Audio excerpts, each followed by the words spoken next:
What's it like to get tangled up with a domineering CEO? The story begins on a rainy night just outside a bar called the Gilded Shore. A woman was running, screaming, "Help me!"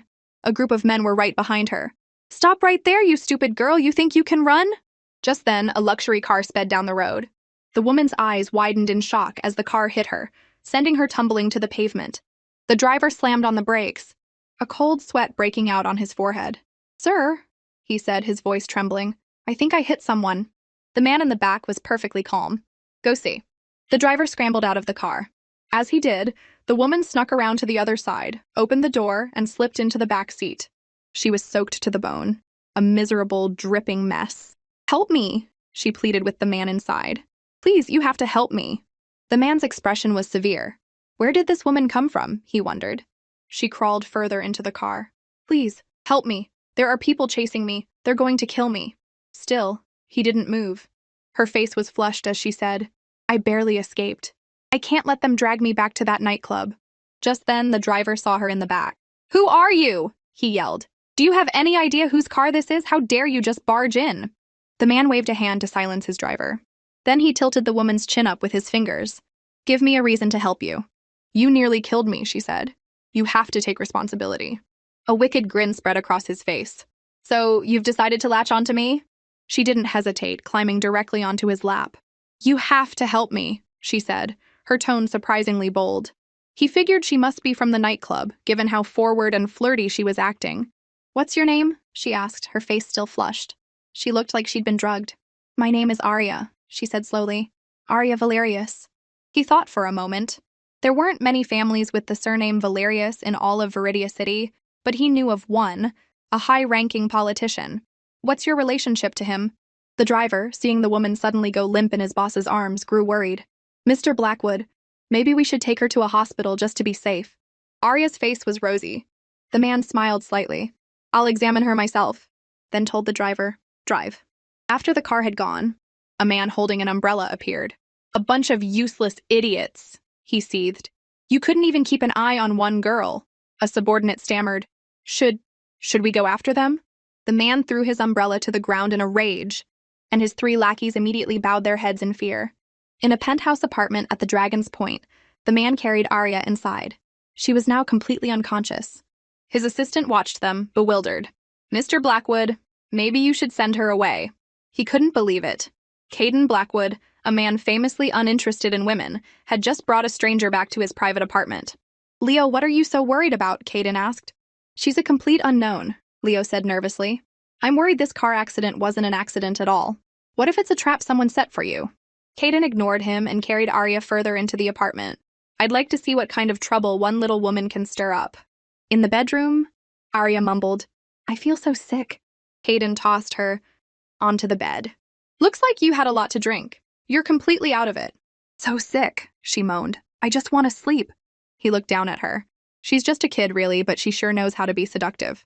Suddenly, Arya threw her arms around him, her voice breaking into a sob. "Mark, don't go. Don't leave me all alone. I'm so scared." Caden froze. "She's thinking about another man right in front of me." A wave of jealousy washed over him. He pinned her to the bed and said forcefully, "Remember the name, it's Caden Blackwood." Then he leaned down and kissed her, dominating and fierce. Afterward, Caden stepped out of the shower and found Arya fast asleep. He stood there for a moment, lost in thought. "Are you a pig? How can you sleep so much?" He pulled a check from a drawer, placed it on the nightstand, and walked to his closet to pick out a suit. When he opened the bedroom door, he found Leo waiting anxiously outside. "What's the rush?" Caden asked. "Your mother's plane lands in an hour. Are you going to the airport?" Caden smiled. "Of course I'm going to pick up my mother personally." As he walked toward the front door, he added, "Buy a set of clothes and have them sent to my room." In the bedroom, Arya woke up. She looked around, confused, and shot upright. "God, where am I? How did I get here?" She saw the check on the nightstand and picked it up. Her eyes went wide at the number of zeros. "That's so much money! What on earth happened?" She sat on the bed, trying to piece things together. "I think I was in a car accident yesterday, and I met this really cold man." Her eyes widened in horror. "Oh no, did he save me?" She paced around frantic. If he did save her, why couldn't she remember any of it? Then she noticed a bag on a chair. Inside was a beautiful dress. Well, my clothes are ruined. I guess I can borrow this for now. She found a pen and paper, wrote out an IOU with her contact information, and slipped into the new dress before heading out. Arya was lost in thought as she stood in the elevator. A man stepped in. His name, Julian Croft. He was Caden Blackwood's nephew and Arya's classmate. Julian looked at Arya with disgust. What are you doing here? Arya was stunned. What are you doing here? He stepped forward, backing her against the wall. I asked you first, what are you doing here? What's it to you? She shot back, annoyed. Why should I tell you anything? Of all the bad luck, why did I have to run into this monster?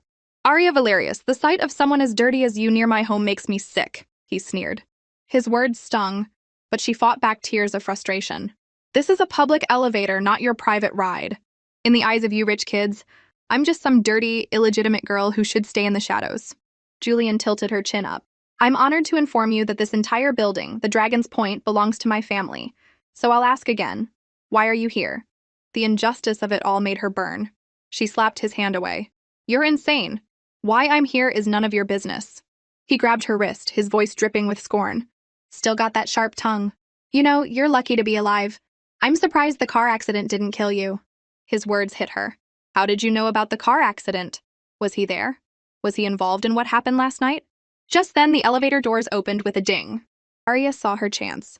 She kicked Julian hard in the shin and bolted out of the elevator, leaving a crowd of onlookers staring in stunned silence. Valerius! Julian howled, clutching his leg. You kicked me! You're dead! Arya ran out of the building as Julian chased after her. You little brat, get back here! She yanked a small decorative sapling out of a planter by the door and hurled it at him. It hit him squarely, making him yelp in pain. Arya turned, a triumphant look on her face. You psycho! You've been making my life miserable at school, but you think I'm just going to take it? Let's see you mess with me now. She ran to the curb, flagged down a taxi, and sped away. Julian, covered in dirt, screamed after her, Arya Valerius, you are so dead! Back in her dorm room at Stellan University, Arya sat on her bed, staring into space. Arya, where were you last night? Her roommate Chloe asked. I kept calling. I was so worried about you. My phone and my purse are with Mark, Arya said, exhausted. Chloe looked skeptical. Why does he have them? Don't tell me you two moved in together. No, nothing like that. It's a long story, Arya said. Look, I'm not talking about it right now. I need a shower. In the bathroom, she stared at her reflection. That drink they gave me at the Gilded Shore was definitely drugged. Otherwise, why would I have no memory of last night? I just hope nothing terrible happened. When Arya came out of the shower, Chloe told her, Mark just called for you. He wants to meet you downstairs tonight. Arya's heart sank. Mark, how am I supposed to face you now? That evening, Mark was waiting for her with her purse. Were you okay last night? He asked, looking nervous. I was really worried. Arya scoffed. Worried about me? Is that why you ditched me and ran? You're such a coward. The guys who run the Gilded Shore are thugs, Arya, he said, his voice rising. I couldn't have taken them on. Besides, couldn't you tell? Your dad sold you out. She snatched her purse from him, feeling hopeless and angry. When things got dangerous, you left me behind. What kind of man does that? You're the one who listened to your dad and went to that nightclub to get money. He shot back. How is any of this my fault? Suddenly, Arya's phone rang. I told you to get the money, so why did you run off? The voice on the other end demanded. How are we going to bail out your mother if you don't get the money? You want her to rot in prison? If I hadn't run, I would have been assaulted, Arya yelled into the phone. And I have a question for you. I did what you said and went to get the money, so why did they hold me there? What exactly did you tell them? Why did I have to be the one to go? You have one day, the voice said coldly. If you don't get the money, your mother is going to jail. After the call ended, Mark tried to apologize again. Arya, I was wrong. Please forgive me. I'll make it up to you, I promise. But all Arya could think about was her mother. All the romantic nonsense felt meaningless. Mark, I need to borrow $3 million, she said seriously. As soon as my mom is out, I'll pay you back with interest. Mark's jaw dropped. $3 million? Where am I supposed to get that kind of money?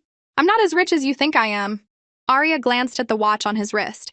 You can spend $4 million on a watch, but you won't help me when I need it most. I am so disappointed in you. I bought this on credit, he insisted. Doesn't your family still have that villa? Just sell the house to get through this. Her family is a bottomless pit, he thought. I'm not stupid enough to get sucked in. She knew he wasn't going to help. That house belongs to my brother. I can't touch it, she said, turning to leave. No matter what, I have to save my mom. She was done with him. Everyone knew his family was worth billions. And here he was, crying poor over 3 million. This was the man who swore he'd marry her after graduation. He grabbed her arm. Your brother is a dead weight.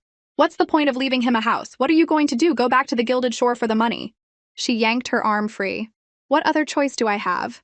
Am I supposed to just let my mother go to prison? Look, he said shamelessly. How about you sleep with me, and I'll give you the 3 million? Arya's vision went red. She slapped him hard across the face. You make me sick, Mark. I'd rather go back to the nightclub than sleep with you. She was utterly disgusted with him. We're done, she said, and walked away. As she left, Mark touched his stinging cheek, his face contorted with anger. Fine, break up with me. Who do you think you are, Arya Valerius? Her mother was framed and sent to prison. To save her, she had no choice but to go back to the nightclub to get the money. Arya stood in front of the Gilded Shore, hesitating. But for her mother and brother, she knew she had to walk through those doors, even if it was the entrance to hell. The moment she stepped inside, 3 burly men blocked her path. Well, look who's back, one of them growled. The leader, a man they called Blackjack, sneered. Grab her! Don't let her get away this time! Take her upstairs to see the boss! 2 of his men seized Arya by the arms. I'm just here for the money, she cried, struggling. Let me go! You think we're just gonna hand it over? Blackjack scoffed. If the boss hadn't said not to touch you, we'd be teaching you a lesson right now. With that, they dragged her upstairs. Blackjack knocked on a door, his tough guy demeanor replaced by a sycophantic grin. Boss, we brought the girl. Should we send her in now? The door opened, and Arya saw the silhouette of a man standing by the window. So this is the person who promised my dad $3 million if I came to get it.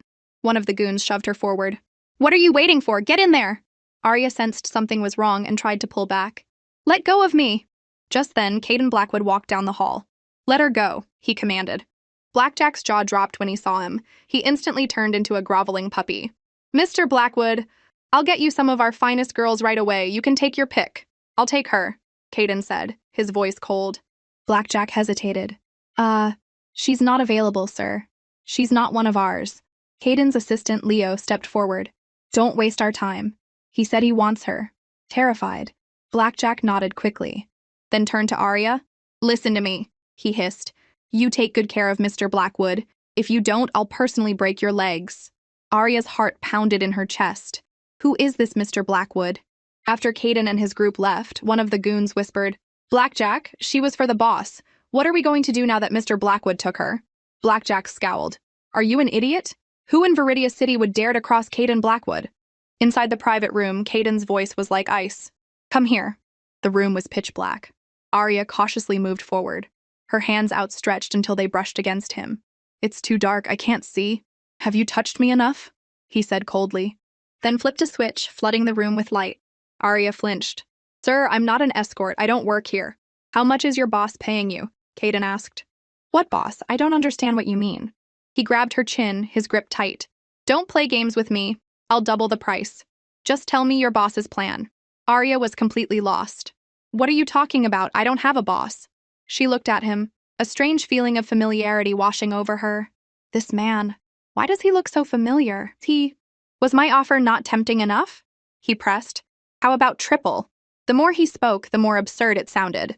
Her confusion turned to frustration. Are you crazy? I already told you I'm not an escort. He pulled her into his arms. You're quite the actress. Have you already forgotten how you seduced me the other night? Seduced you? I don't even know you. I'm just here to pick up some money. How much did he offer you? 3 million, she stammered. I'll pay it, he said, his tone dripping with condescension. So she is here for a transaction. What a hypocrite. Don't touch me, she cried, trying to pull away. He grabbed her and threw her onto the sofa. You're the woman who broke my one rule about staying away from women, and now you're playing innocent? What are you talking about? I don't understand. If your memory is that bad, I'll just have to help you remember, he said, and kissed her. Arya froze. The feeling was so familiar. Could the man from the other night have been him? He pulled back, seeing her stunned expression. You really don't remember? Tears welled up in her eyes. I don't know what you're talking about. Why is everyone always bullying me? Her tears only seemed to irritate him. Don't use your tears to get sympathy from me. Get out. Arya scrambled out of the room. Caden lit a cigarette and stared out the window. That damn woman. She really forgot everything about me. Leo knocked and entered. Mr. Blackwood, as you instructed, I gave the woman a check for $3 million. This woman is definitely connected to the Gilded Shore, Caden mused. One night she's climbing into my bed, the next she's here to collect money.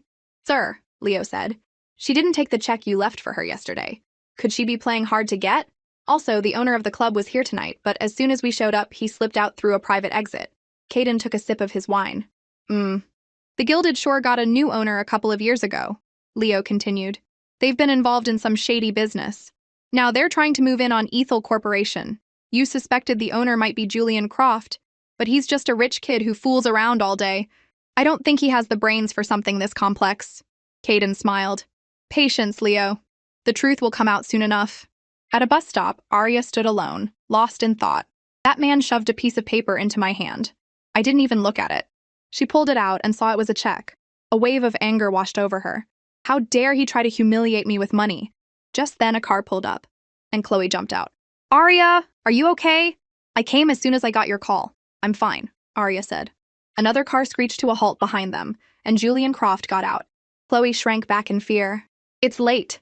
What are you two doing out here instead of back at the university? Looking for trouble? He sneered. It's none of your business, Arya shot back. Get lost. Oh, I don't care what you do, Arya, Julian roared. But this morning, you pulled up a sapling that was worth $900,000. How are you going to pay for that?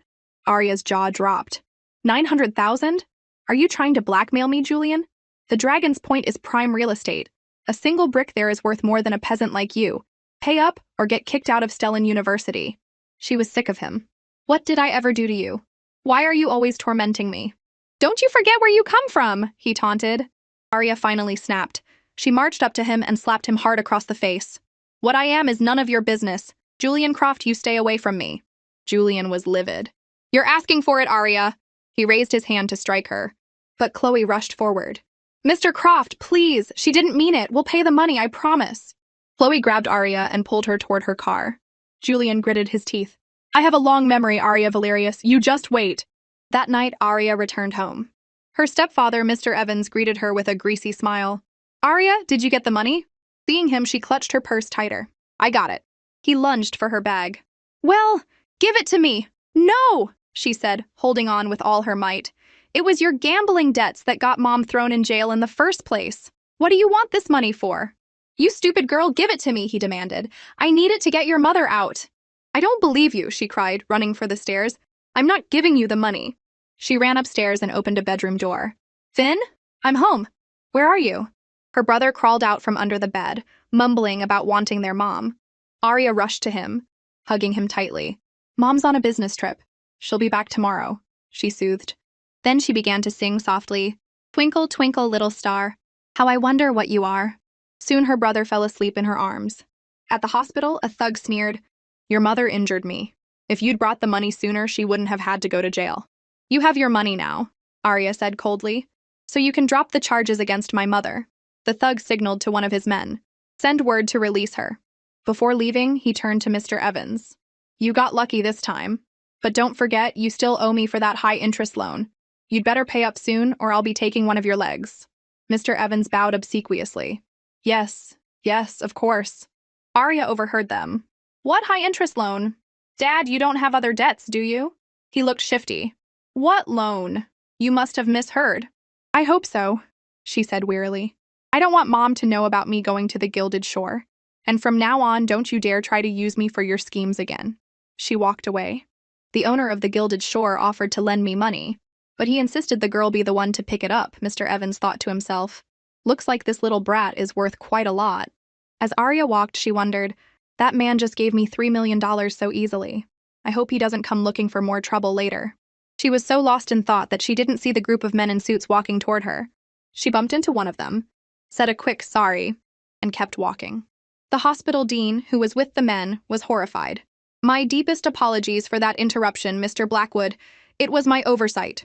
Caden stopped and looked back at Arya's retreating figure. Her again? So she just ignored me? This woman? Looks like I'll have to teach her a lesson. Leo stepped forward.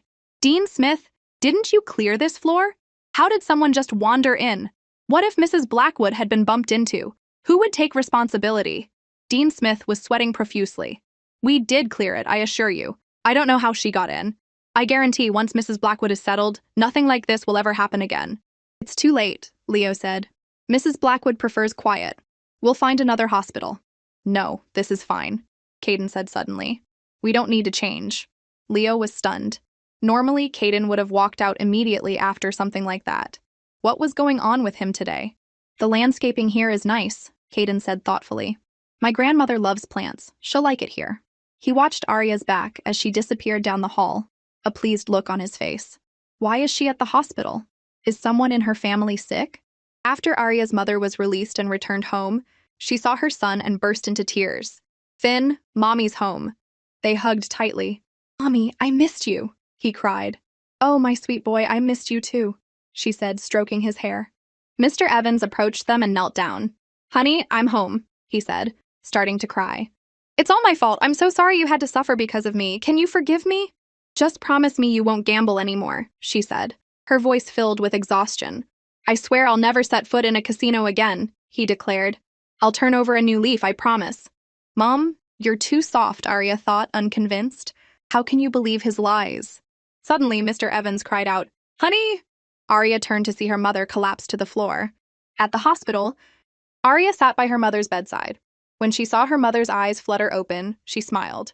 Mom, Dad, and the housekeeper are watching the house, so don't worry. The doctor said you have severe anemia and need to rest. Where did you get the money to bail me out? Her mother asked weakly. Mark lent it to me, Arya lied. I can't let her know about the nightclub. I'll just use Mark as an excuse for now. He's such a good boy, her mother said, relieved. As soon as I'm better, we'll earn the money to pay him back immediately. She squeezed Arya's hand. Your job right now is to focus on your studies. Get your degree, find a good job, and take care of your brother. You should thank your brother for being born. If it weren't for him, I never would have had you. Don't let me down. Her mother's words felt like a shard of ice in Arya's heart. In her mind, my brother is all that matters. I'm just a tool to take care of him. Later, in the hospital corridor, Arya felt dizzy as she waited for the elevator. I haven't been sleeping well. A security guard approached her. Miss, this elevator is not for public use. Please use the other one. Just as he pointed her away, Caden walked up, supporting his grandmother. He saw Arya and froze. Her again? He started walking toward her. Does he know that girl? His grandmother whispered to Leo. I'm not sure, Mrs. Blackwood, Leo said evasively. I introduce him to all these debutantes from good families, and he's not interested, the old woman thought. But he seems very interested in this ordinary girl. Arya was so tired that her vision was blurry. The man in front of her looked familiar, but she couldn't place him. Well, Caden said, stopping in front of her. You really are committed, aren't you? You even followed me to the hospital to get my attention. Arya was bewildered. What are you talking about? A wave of dizziness washed over her, and she stumbled. Caden caught her. You're really pulling out all the stops. First you fake amnesia, now you're fainting. You're a terrible actress. Sir, she said, struggling to focus. Do I know you? His expression hardened. Still playing dumb? If this wasn't all a plan, how could we keep running into each other like this? I don't know what you're talking about, she whispered, then passed out. Doctor, Caden yelled. A doctor rushed over. What happened to her? Caden demanded. After a brief examination, the doctor said, The young lady is just suffering from exhaustion. It's nothing serious. Why would it be this bad? It's not serious, sir. She's just fainted from fatigue. Hearing that she was just sleeping, Caden relaxed. He turned and left with Leo. As he walked, he thought, this woman. She's probably the only one who could fall asleep in my arms. In the hospital lobby, Caden's grandmother waited patiently. Grandma, sorry to keep you waiting, Caden said as he approached. Who was that girl just now? She asked with a smile. Hearing her ask about Arya, a wicked grin flickered across Caden's face before he quickly smoothed his expression into one of annoyance. I don't know her. The old woman sighed at his moodiness and didn't press the issue. 1 second you're one way, the next you're another, Leo thought. What's gotten into you? In a hospital room. Arya woke up on a bed. She stretched. Wow, I slept so well. Then she looked around. Wait a minute, where am I? Before she could figure it out, her phone rang. It was Chloe. Arya, it's an emergency. Julian Croft said you have 30 minutes to get here, or he's going to get you expelled. Arya shot out of bed, fuming. That monster. I'm on my way. She rushed back to her dorm, out of breath. Julian pointed at his watch. You're 3 minutes late, Arya. What do you want now? She demanded. Did you forget? You still owe me for the sapling you destroyed at the Dragon's Point. He pushed her against the wall. If you don't pay up, you can pack your bags. His fury was terrifying. She trembled slightly. I'll pay you, but you have to give me a few more days. I don't have that kind of money right now. Hearing that she intended to pay, he backed off. Tomorrow night, before 9 o'clock. Bring the money to my apartment, Dragon's Point, 57th floor. This is your last chance. If you don't, you're out of this school. After Julian left, Arya sank to the floor, picking up the books he'd knocked over. His family isn't even the top family in Viridia City. What gives him the right to be such a tyrant? Arya, haven't you learned anything from what happened to your mom? Chloe said gently. These people have all the power and money. A casino boss gets a scratch and they can squeeze 3 million out of it. Tears of frustration welled in Arya's eyes. I just don't get it. Why does he hate me so much? All I want to do is study hard, make some money, and take care of my mom and brother. Why is that so hard? Chloe put a comforting arm around her. The Crofts may not be number one, but they're related to the Blackwood family by marriage. And the Blackwoods, their influence in Viridia City and even globally, is on another level. Arya wiped her eyes. The Blackwoods? Which Blackwoods? You don't know? Julian Croft's uncle is the most powerful of Viridia's 4 great heirs, Caden Blackwood. The name sounded familiar. Wait, could the man from that night be Caden Blackwood? Caden Blackwood is a man that even high-ranking politicians are afraid to cross, Chloe continued. All the other rich kids kiss up to him because they're terrified of him. It's always good to have a powerful ally. A moment later, Chloe's face lit up as she looked at her phone.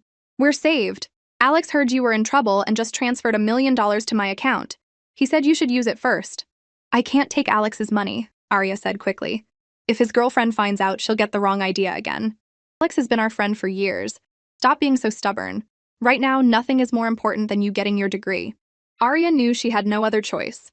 It looked like she would have to use Alex's money for now. In the hospital dean's office, Caden sat casually on the sofa. Dean Smith stood before him, looking like a man awaiting his sentence. Mr. Blackwood, that woman who intruded today disturbed your grandmother. It was a lapse in our hospital's management, and we will rectify it immediately. We'll be much stricter from now on. Who in her family is hospitalized? Caden asked. What's the illness? The dean looked utterly lost. Who are you referring to, sir? You run a hospital and you don't even know your own patients? Caden snapped. Dean Smith began to tremble. You're right, Mr. Blackwood. We were wrong. I'll find out immediately. He's just finding a roundabout way to ask about Arya, Leo thought. Just then, the vice dean, Dr. Ethan Vance, stepped forward. Mr. Blackwood, the girl who fainted earlier is Arya Valerius. Her mother, Mrs. Valerius, is a patient on the 7th floor.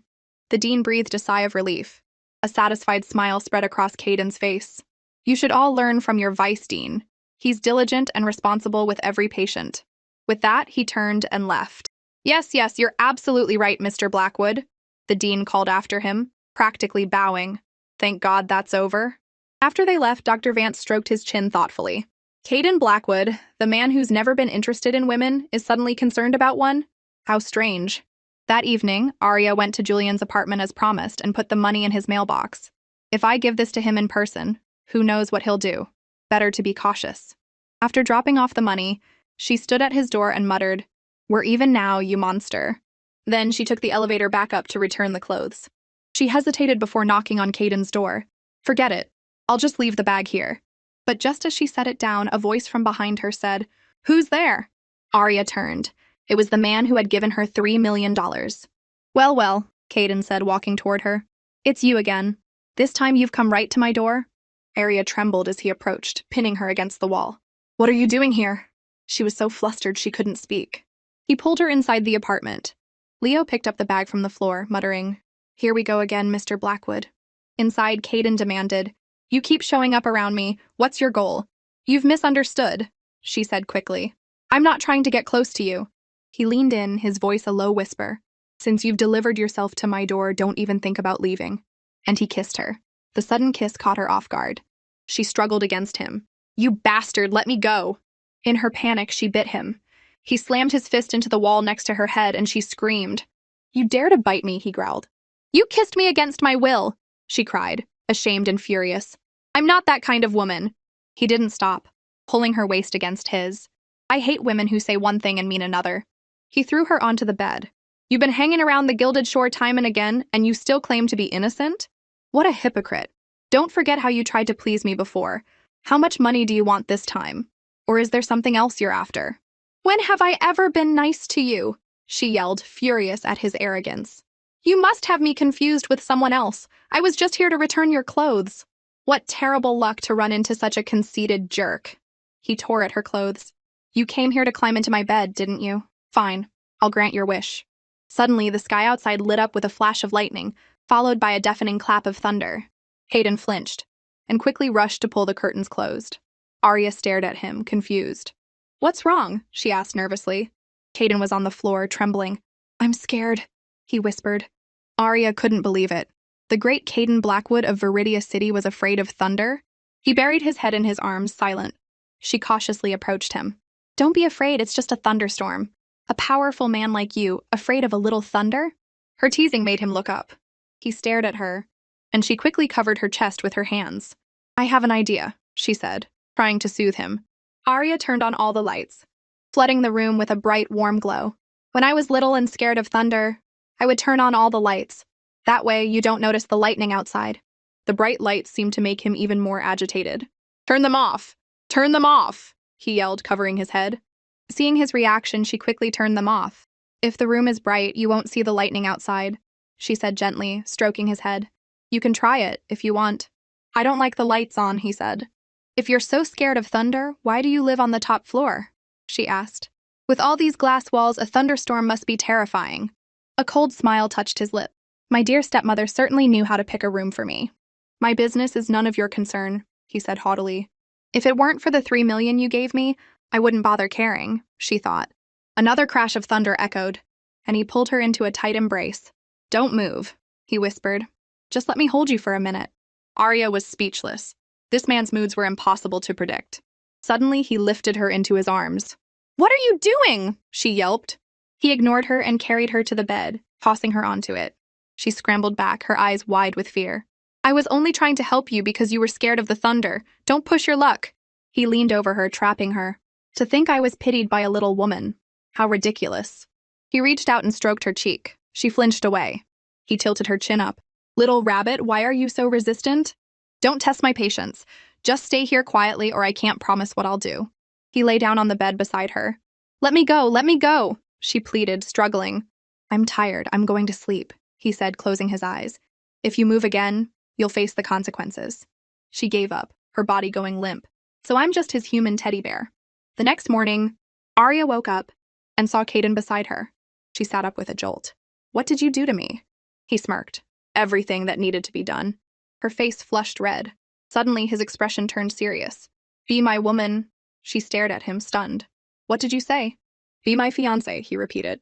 Did the thunder last night scramble his brains? Are you insane? She asked. His good mood vanished. You stupid woman, you dare to insult me. What if I do? She retorted. Don't think I'm afraid of you just because you're the great Caden Blackwood. And why should I be your fiancé? Just because you gave me $3 million, I'm supposed to do whatever you want. I'll pay you back as soon as I can. She got up to leave. A wicked grin returned to his face. He was thoroughly intrigued by this woman. As she tried to escape, he thought, Arya Valerius, you can't run from me. You can only be mine. In his penthouse at the Dragon's Point, a glass shattered against the wall. Arya Valerius, how dare you stand me up, Julian Croft roared. He turned to his computer, a malicious glint in his eye. The security camera at the entrance caught you destroying that sapling. This time, you're finished. Suddenly, the security footage showed Caden carrying Arya into the building. Julian's rage turned into a sly grin. So my dear uncle is involved with Arya. This is getting interesting.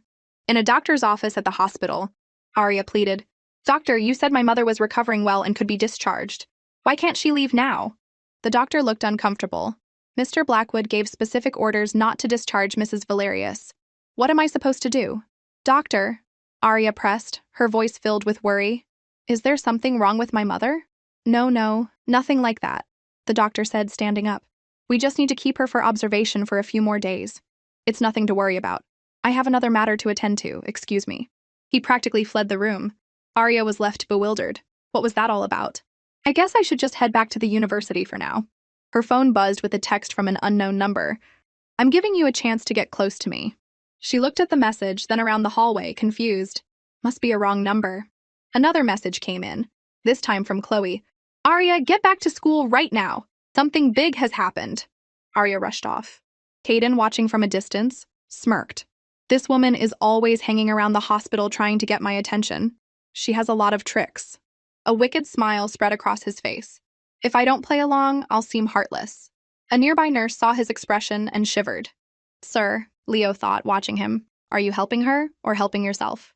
Back at the university, Arya ran to find Chloe. What happened? Why did you call me back in such a panic? Chloe showed her a video on her phone. Look at this. The girl in this video, it looks like you. Arya took the phone. I know you better than anyone, Chloe said. I'd recognize you anywhere. Arya stared at the screen in shock. The Dragon's Point?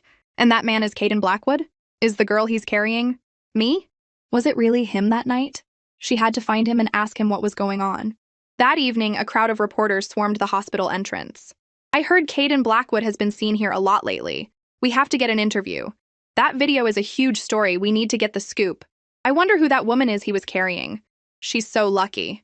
Arya saw the media circus and groaned. I can't believe this video has caused such a scandal. They're even mobbing the hospital.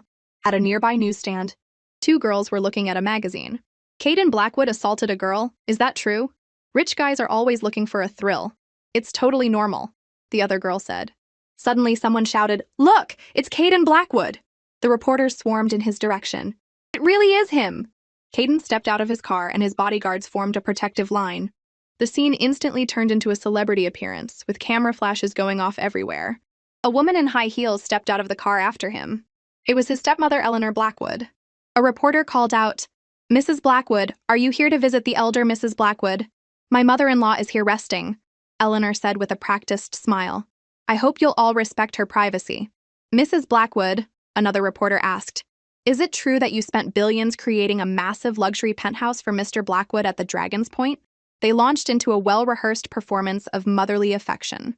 As a mother, I naturally want to give him the very best, Eleanor said, smiling at Caden. Mother, you've gone to so much trouble, Caden said, playing his part. I love the home you prepared for me. The reporters gushed about their wonderful mother-son relationship. Listening to them, Arya thought, if she cares so much about him, doesn't she know he's afraid of thunder? Why would she build him a penthouse with glass walls on the top floor? For someone with his phobia, it must be torture. Mrs. Blackwood, a reporter asked, what about the video circulating online of Mr. Blackwood assaulting a young woman? Is it true? Eleanor laughed it off. It's just a video. It doesn't prove anything. I trust my son completely. He would never do anything to compromise his integrity. Just as she finished, Caden spoke up, his voice clear and defiant. I was carrying my fiancé. Is there something wrong with that? His stepmother stared at him, shocked. Fiancé? Since when does he have a fiancé? The reporters erupted. What? The great Caden Blackwood is engaged? Arya stood in the crowd, stunned. Is he talking about me? Arya went to visit her mother, but as she reached the door of the hospital room, she heard her mother laughing. Oh, Mark, you're so funny. What is Mark doing here? She opened the door to find the two of them chatting happily. What are you doing here? She said, her voice laced with disgust. Arya, I'm sorry, Mark said, rushing over to her. I was wrong the other day. Please don't be mad at me anymore. She turned away, refusing to listen. What's going on between you two? Her mother asked, sensing the tension. Mark put his arm around Arya, forcing a smile. It's nothing, Auntie. Just a little misunderstanding. Arya shot him a look. A little misunderstanding? You've got to be kidding me. Mark brought your brother this wonderful GPS watch today to make sure he doesn't get lost, her mother said, changing the subject. And he lent us all that money before. He's such a good man, Arya. I won't have you fighting with him. Fine, I get it, Arya mumbled. Once they were out of the room, Mark grabbed her hand. She immediately pulled it away. Mark, we broke up. Why are you here visiting my mother? I heard you told your auntie that I was the one who lent you the $3 million, he said shamelessly. I'm sure you wouldn't want her to know about what really happened at the Gilded Shore. Are you threatening me? She hissed. Arya, I truly love you, he continued. I don't even care that you slept with another man. She couldn't take it anymore. She slapped him. His face twisted with rage. We dated for so long, Arya, and we never did more than hold hands. But you let some other guy have you first? How do you expect me to just swallow that? The video of you and that guy is everywhere. Stop pretending to be so pure. Shut your filthy mouth, she seethed. He grabbed her, his hands roaming over her. I still want you because I pity you. Who else is going to want you now that you're used goods? Let go of me, let go, she cried, struggling against him. Suddenly, a man kicked Mark square in the backside, sending him to his knees. "Who the hell was that?" Mark roared, looking up angrily. "Who dares to kick me? Are you trying to die?" Caden Blackwood looked down at Mark, his eyes filled with a murderous rage. "You dare to touch my woman? I'm trying to die here." Arya's eyes lit up. "My woman? When did I become his woman?" Mark's face went pale when he saw who it was. He immediately started groveling. "Mr. Blackwood, this is just a matter between me and Arya." "You don't have the right to call her Arya," Caden snapped. Mark was too terrified to speak. Caden took Arya's hand and saw the red marks where Mark had grabbed her. He turned to Leo. "Take him away, break one of his arms." Two guards started dragging Mark down the hall. "Mr. Blackwood, spare me, I was wrong," he screamed. Caden ignored him and turned to Arya. "What? Do you feel sorry for him? Are you really going to break his arm?" she asked, her voice trembling. "You've got a lot of nerve, Arya," he said, his voice dripping with jealousy. "Seducing me with one hand and clinging to another man with the other. It's not what you think. He was—" Before she could finish, he pinned her against the wall. "Listen to me. You are my woman. From now on, you stay away from other men." "Who's your woman?" "Don't be ridiculous," she stammered. "And I want to ask you something. Why did you publicly announce that you have a fiancé? Do you have any idea how much trouble that's caused me?" His anger flared. "This woman is so ungrateful. I want you to make a public statement and clear things up between us," she continued. Leo, standing behind them, was speechless. Women all over Viridia City would kill to be in her position, and she wants to distance herself from him? "Did I ever say your name?" Caden asked coolly. "Did I ever say that you were my fiancé?" Arya faltered. "No," she admitted, blushing. "But you said it to me before." "If I didn't say your name publicly, then what are you getting so worked up about?" he said, turning away haughtily. Arya wished the ground would swallow her whole. Was I really just imagining things? But the girl in the video was clearly me. Born into a great family, her destiny was still in the hands of others. In the hospital's VIP room, Eleanor Blackwood demanded, "Caden, how could you tell the reporters you have a fiancé?" "And why can't I have a fiancé, Mother?" he retorted. Hearing their conversation, the old Mrs. Blackwood's face lit up. "You have a fiancé? Why didn't you tell your grandmother? Bring the girl to see me at once." Caden popped a cherry tomato into his mouth. "Not yet, Grandma." "See, Mother," Eleanor said, exasperated. "He was probably just lying to the reporters. He doesn't even have a woman in his life. How could he have a fiancé?" "Oh, but I do," Caden said seriously. "I really do have a fiancé." Eleanor was stunned. "What? It's true?" "I introduced him to so many eligible young women, and he rejected all of them, claiming he wasn't interested in women. Where did this fiancé come from?" "How do you know it's not possible, Mother?" Caden challenged. "You've been abroad. Or have you had someone watching me?" The old woman's smile vanished. "Eleanor, have you been spying on Caden?" "Of course not, Mother," Eleanor said quickly. "I'm just concerned about his marriage. I worry he'll be deceived by some scheming girl." The old woman's smile returned. "Your mother is right. Be careful of girls who try to get close to you with ulterior motives. But you must bring this woman to see me when you have time." "Of course, Grandma," Caden said with a smile. "I'll bring her to see you soon." "Caden, who is this woman?" Eleanor pressed. "What is her background? With our family's status, we must find a wife from an equally prominent family.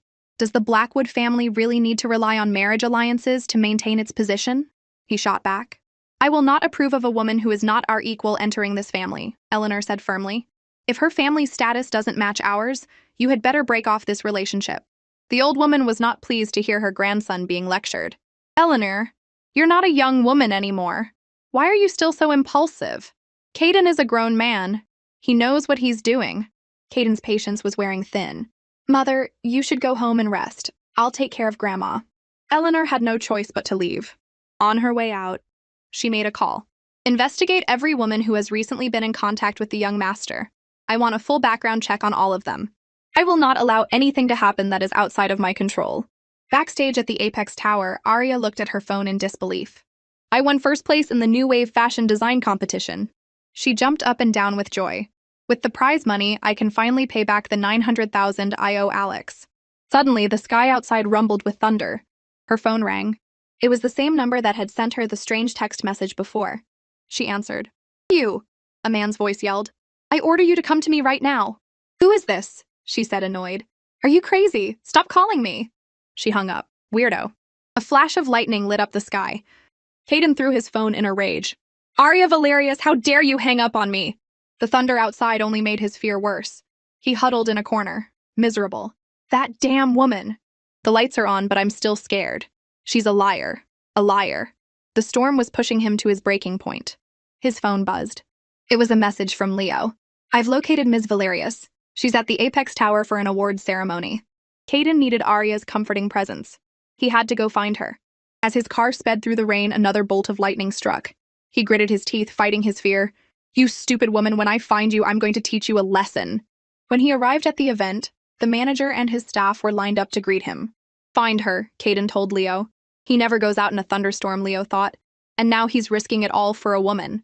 The manager, who had never hosted such an important guest, was trembling. Mr. Blackwood, we're so honored by your presence. I'll inform our chairman at once. Please follow me to the VIP lounge upstairs. As they walked down the hall, Caden heard a voice from inside a room. Dad, it has to be Alex who rigged the results. There's no way that bitch Arya Valerius could have won first place. Hearing Arya's name, Caden's expression darkened. Inside the room, a young woman in a pink dress fumed. I don't care what Alex did behind the scenes. I will not let Arya win. This was Veronica Bishop, the daughter of a wealthy family and Arya's sworn enemy. Her father, puffing on a cigar, said, Veronica, dear, Alex's family may have invested in this competition, but the largest shareholder is Ethel Corporation. He couldn't have manipulated the results. Arya is always flirting with Alex at school. Veronica pouted. Alex is my fiancé. Can't you do something to help me? Veronica, I only provided the venue for this event. I'm not one of the organizers. I can't just disqualify a winner. Stop being so childish. I don't care, she stormed. I will not let that bitch win. Caden had heard everything. His jealousy flared. So Arya has ties to the heir of the Sioux group as well. Leo watched Caden's face grow darker and darker. This is bad. He thought Arya would come running to him, but she keeps surprising him. Of course he's furious. Veronica threw open the door. Dad, I will not let Arya Valerius get away with this. She stormed out and ran right into Caden. Mr. Blackwood? She said, surprised. What are you doing here? He ignored her, taking off his jacket and handing it to Leo. It's dirty. Throw it away. Leo took the jacket, sighing to himself.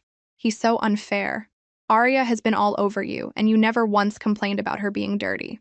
As they walked away, Veronica stood trembling with rage. She would take it all out on Arya. Just you wait. I'm going to expose you in front of everyone for seducing Caden for money. Ethel Corporation would never give an award to someone with such a questionable character. Arya Valerius, prepare to be humiliated. At the awards ceremony, Caden's arrival caused a stir. The audience was filled with whispers. It's Caden Blackwood. I can't believe I'm seeing him in person. I think I'm going to faint. Caden, used to the attention, ignored them and quietly took his seat.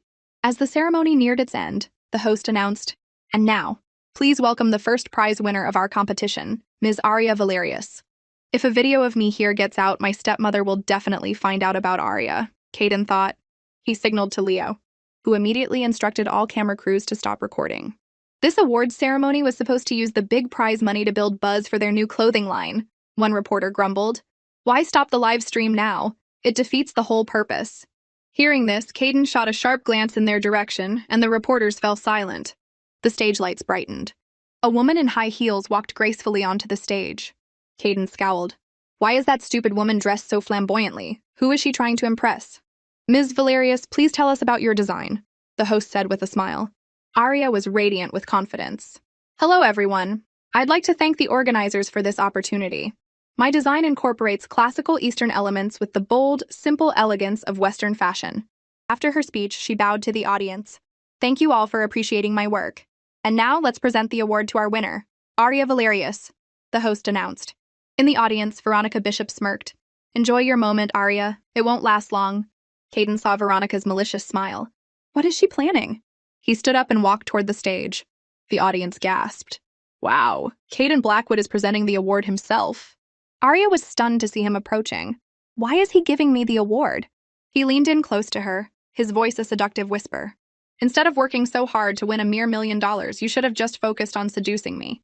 I could give you so much more. Arya froze, speechless. Is he insane? He's saying this now at the awards ceremony? The audience was silent. The host, trying to salvage the situation, quickly said, We are so honored to have Mr. Blackwood present the award to our winner today. The crowd erupted in murmurs. They're standing so close, maybe the rumors are true.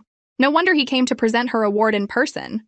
Outside the Apex Tower, Caden was about to leave with Arya when Veronica blocked their path. Arya Valerius, you really are something, aren't you? You even managed to hook Caden Blackwood. Her voice rose as she turned to Caden. Mr. Blackwood, Arya is not as simple as she seems. Caden looked at her but said nothing. You have to know this woman is a manipulative, promiscuous flirt. Everyone at school knows it. And she has a boyfriend. Caden turned to Arya. So, you're famous? That's not true, Arya protested. She's also been telling everyone at school that you're her fiancé. The judges for this competition probably only voted for her because they were afraid of you. You're lying, Veronica. I never said that, Arya cried. And it's a fact that she frequents the Gilded Shore nightclub. Don't be fooled by this trashy woman, Mr. Blackwood. She's only after your money. Money is the one thing I have plenty of, Caden said coolly. If she's seducing me, at least it shows she has some sense. Veronica was too intimidated by his stern expression to say another word. Caden turned and walked toward his car. Get in, he called out. Veronica rushed forward, pushing past Arya. See, Arya? Your true colors have been revealed. This is what you get. Arya watched as Veronica opened the car door, her heart sinking. So he believes I'm that kind of woman, too. She turned to go home, feeling utterly defeated. The crowd watched Arya start to walk away. But after just a few steps, a woman's shriek cut through the air. Arya turned to see Veronica sprawled on the ground. Who told you to get in? Caden said from the car. I was talking to Arya. I'm sorry, Mr. Blackwood. Veronica stammered, tears in her eyes. Did he just kick her out of the car? Arya wondered. Caden pulled the car up beside Arya. I told you to get in. What are you waiting for? He got out and opened an umbrella for her. You women are so much trouble, he grumbled, though his expression was anything but annoyed. A man this arrogant is holding an umbrella for me? Arya thought, a small thrill running through her. From a distance, Veronica watched them, her face contorted with rage. Arya Valerius, I'll get you for this. Back at the Dragon's Point, Caden sat on the sofa smoking a cigarette. Arya, don't you think you have some explaining to do? Who are all these men that woman was talking about? There's nothing to explain, she said, drying her hair with a towel. I haven't been flirting with other men. Where there's smoke, there's fire, Arya, he said teasingly. I won that award because of my talent, she flared up, tears of frustration in her eyes. I have a clear conscience. How can you judge me based on someone else's lies? She turned to leave. He caught her and pulled her into his arms. If I believed them, do you think I would have let you come back here with me? Her face flushed. He held her tighter. Arya, I don't like hearing people talk about you like that. Stay by my side. Let me protect you, okay? I've never wanted to protect someone so much before, he thought. His heartfelt words made her blush even more. What are you talking about? She tried to pull away. I should go. She took a few steps, then stopped and turned back. The girl in the video from that rainy night. It was me, wasn't it? He didn't answer. What did you do to me? She pressed. He stood up and walked toward her. You still don't remember? She backed away as he approached, bumping into a chair. Looks like I'll have to help you remember, he said with a wicked grin, and kissed her. The familiar feeling brought back a flood of memories from that night. He's taking advantage of me, she realized, and pushed him away, blushing. Don't touch me! So it really was you that night? He pushed her onto the bed.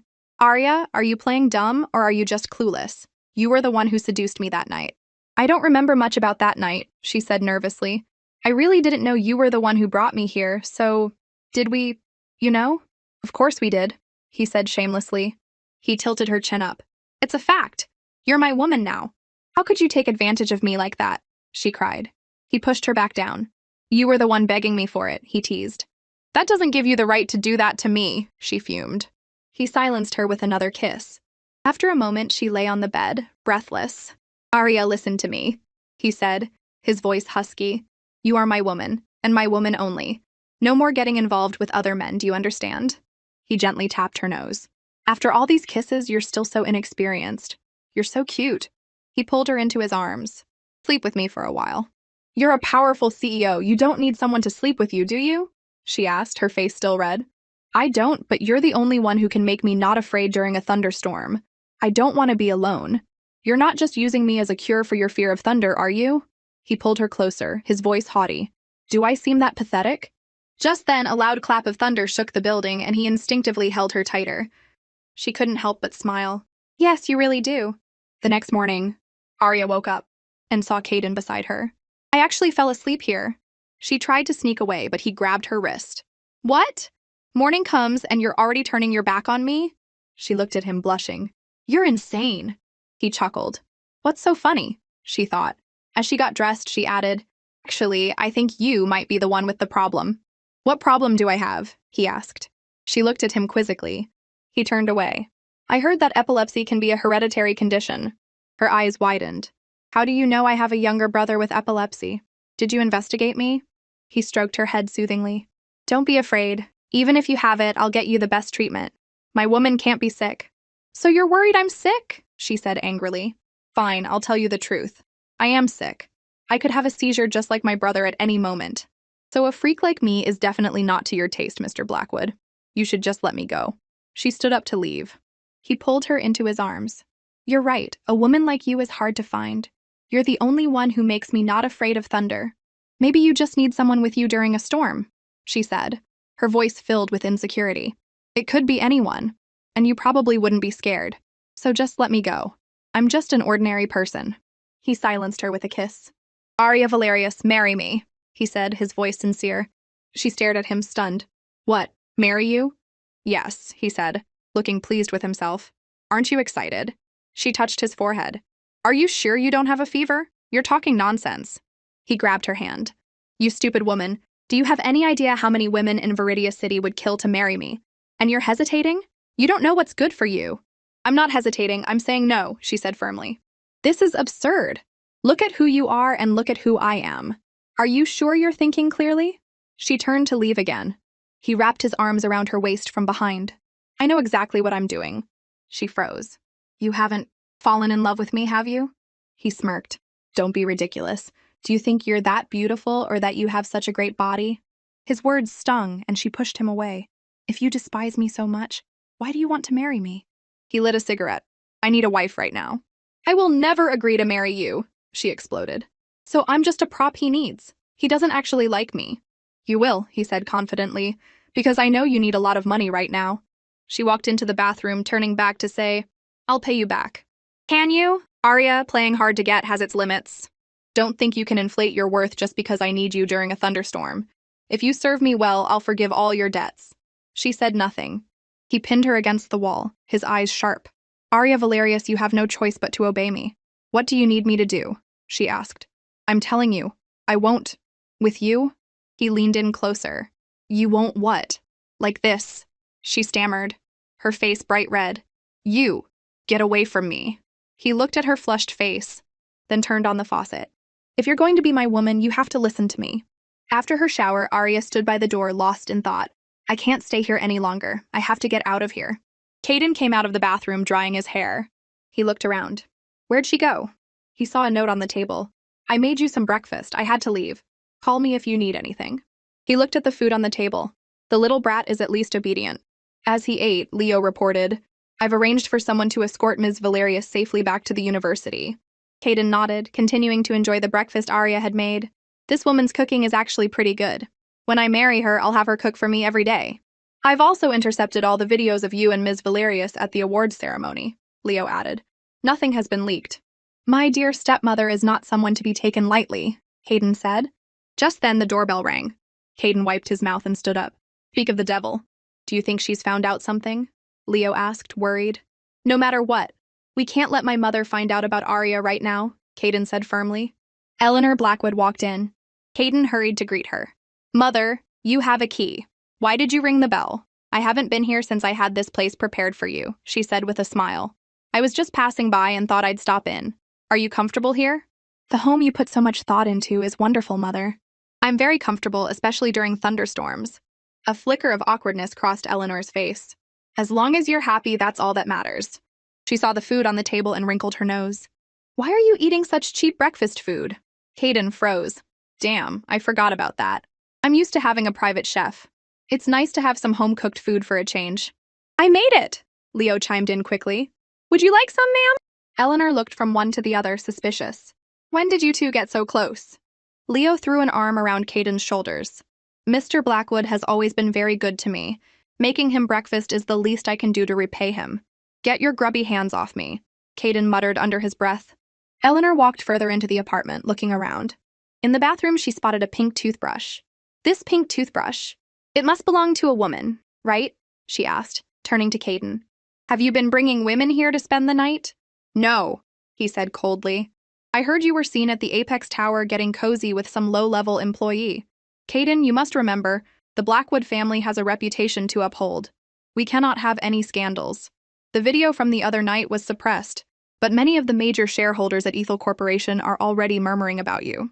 Caden sneered. Are they? If I had to worry about the opinions of those old fools for every little thing, what would be the point of me being the CEO? Eleanor went into the bathroom and picked up the toothbrush. Then tell me, Mother, who does this belong to? I'll say it again, Caden said, his face dark. There are no women here. Fine, she said, frustrated. I'll have it tested for DNA. Leo's eyes widened. Caden shot him a desperate look. You've got to be kidding me. I have to sacrifice my dignity again? Leo stepped forward, blushing. Ma'am, that toothbrush is mine. A man like you uses a pink toothbrush? Eleanor asked, skeptical. Leo wrapped his arms around Caden's, his voice overly sweet. Mr. Blackwood is always so good to me. We often share a bathroom. Caden's face turned stony. Eleanor was speechless. There have always been rumors about them. Could it be true that Caden really isn't interested in women? Leo snatched the toothbrush from her. I'm sorry, ma'am, I won't use a pink toothbrush again. But Eleanor wasn't convinced. Don't try to fool me. A grown man using a pink toothbrush? Give it to me. This woman is relentless, Leo thought. He unbuttoned his shirt. If you don't believe me, you can verify it yourself. I just wanted to show you my pink underwear. I have a thing for pink. Eleanor stared at him, horrified. Leo, you are being utterly shameless. She turned to Caden. You two, behave yourselves. I won't pursue this matter further, but you need to be more discreet. After Eleanor left, Caden turned to Leo. You don't actually… Leo was about to explain, but Caden cut him off. I don't want to see you right now. He turned and walked away. Leo was left alone, screaming internally. For the love of God! Mr. Blackwood, I sacrificed myself for you. How am I ever going to find a girlfriend now? That afternoon, Caden and Leo went to visit his grandmother. As they walked down the hall, he saw Arya's mother in her hospital bed. That woman, Arya. Where has she run off to now instead of taking care of her mother? Leo sighed. He's not even here to see his grandmother, is he? Well, looks like Mr. Blackwood has a particular fondness for this floor, a voice teased. Caden turned to see the vice dean, Dr. Ethan Vance. Fancy a drink, Caden? Do I know you? Caden said and walked past him. Old spot, Ethan called after him, annoyed. If you don't show up, I'll come find you. Dr. Vance, did you graduate from kindergarten yet? Caden said without turning back. At Miro's, a high-end restaurant, Caden and Ethan were having dinner. So have you given up the monastic life? Ethan teased. Ditching a handsome man like me for some new flame? Since when did a big shot from Vance Entertainment get into gossip? Caden said, swirling the wine in his glass. Come on, tell me, Ethan pressed, grabbing Caden's arm. The woman in the video, it's Arya Valerius, isn't it? What if it is? Caden said with a smile. No wonder you were so interested in her at the hospital. You even kept her mother here so you could see her. You're a monster, Caden, using such dirty tricks to chase a woman. The woman I want, I get, Caden said seriously. Ethan looked out the window, a concerned expression on his face. If you're just playing around, fine. But if you're actually thinking about marrying her, forget it. Her mother may be a famous fashion designer, but their family is nowhere near your level. She'll never be accepted into the Blackwood family. And even setting that aside, are you sure you really want to marry her? Or are you just using her as a shield? Caden's brow furrowed. Arya is a complicated matter. You're not actually serious, are you? Ethan continued. What about the Yun family deal? Caden slammed his hand on the table and stood up to leave. But as he turned, he saw a familiar figure at the restaurant entrance. It was Arya with her friend Chloe. Ethan saw him freeze and followed his gaze. Wow, the girl you've got your eye on is really beautiful. Look at those legs. When did you become such a poet? Caden snapped. Arya walked past their table without a word. What a coincidence, Ethan said with a laugh. Running into Arya here. I don't believe in coincidences, Caden said. You think she followed you here? Ethan asked, his expression serious. I've given her plenty of chances to get close to me, and yet she goes to all this trouble to follow me here. How foolish. Ethan looked at him with genuine concern. I think you need to see a doctor. You may have a severe case of narcissism. Get lost, Caden grumbled.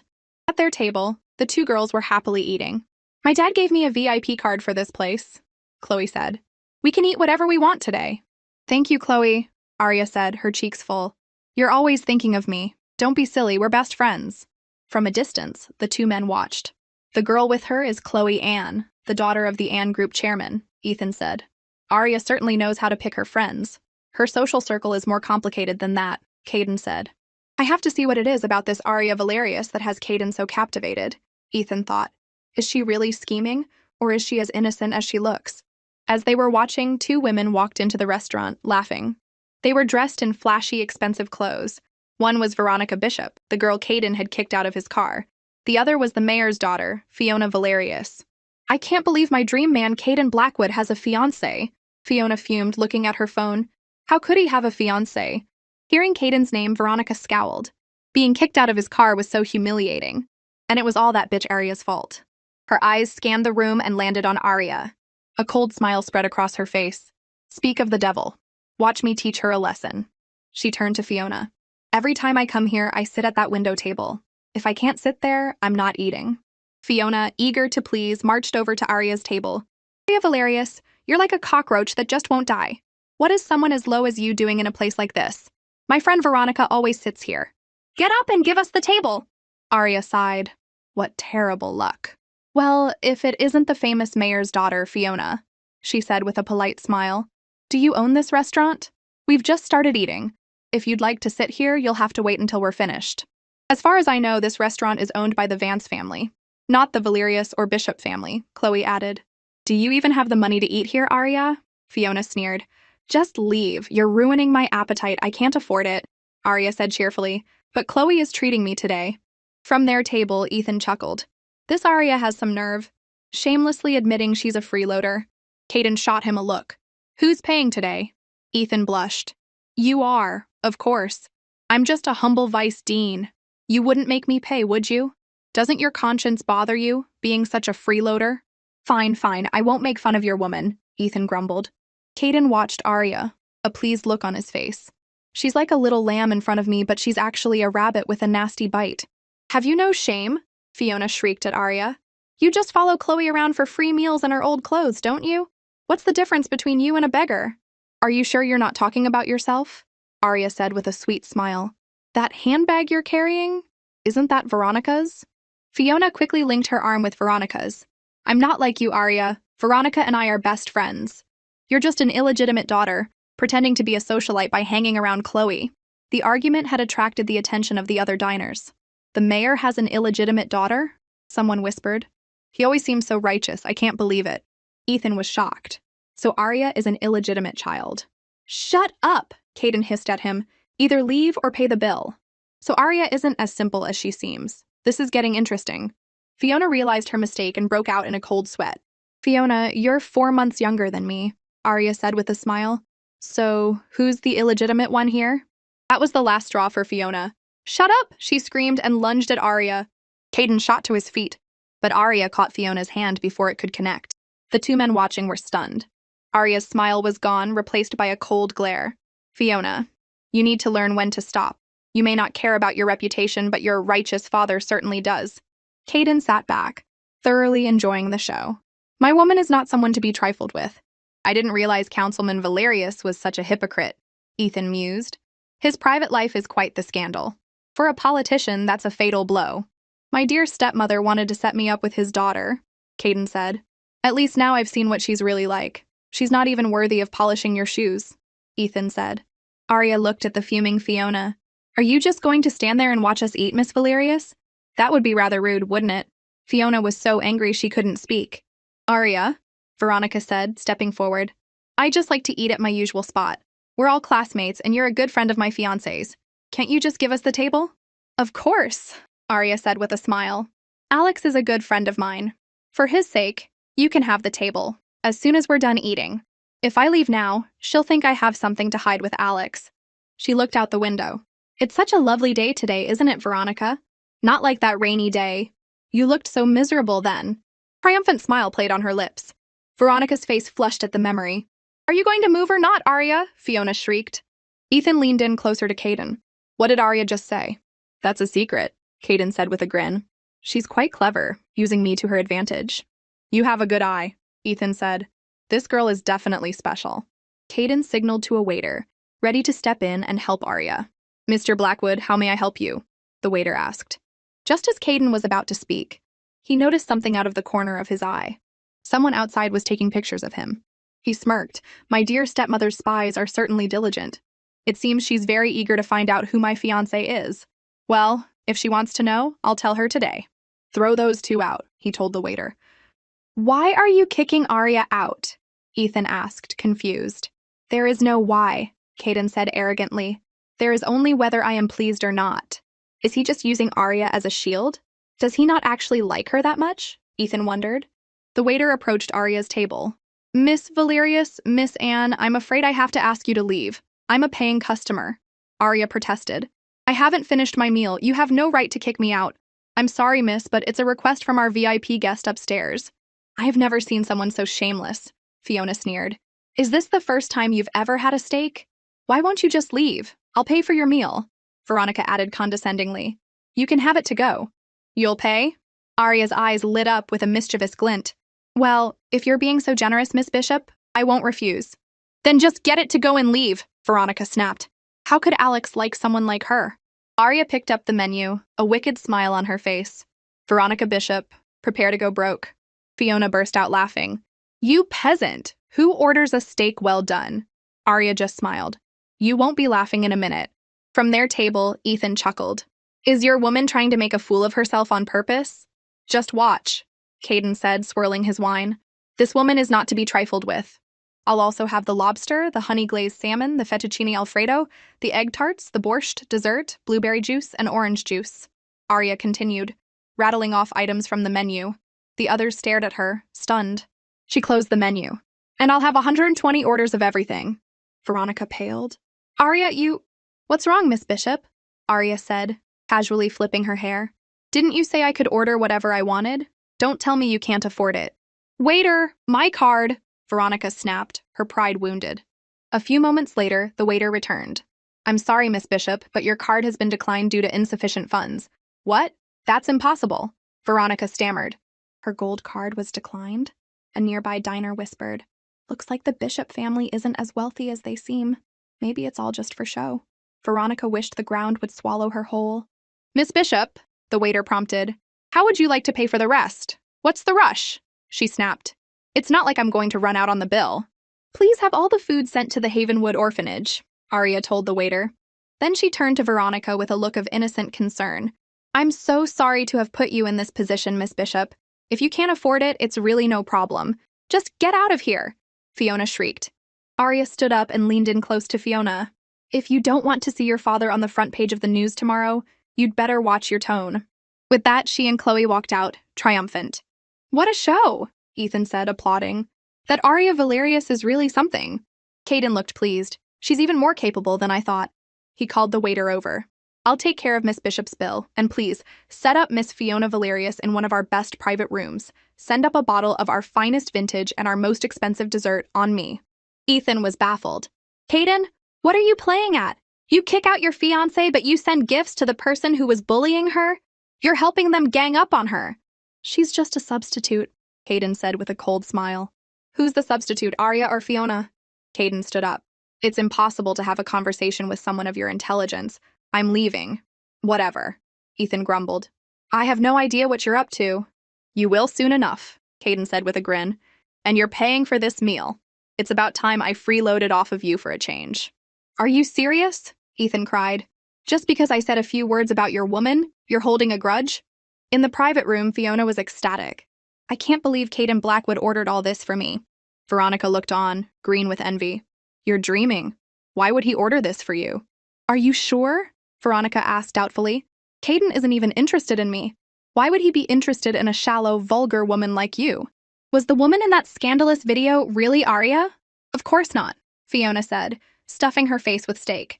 That bitch isn't even worthy of polishing his shoes. A dark look crossed Veronica's face.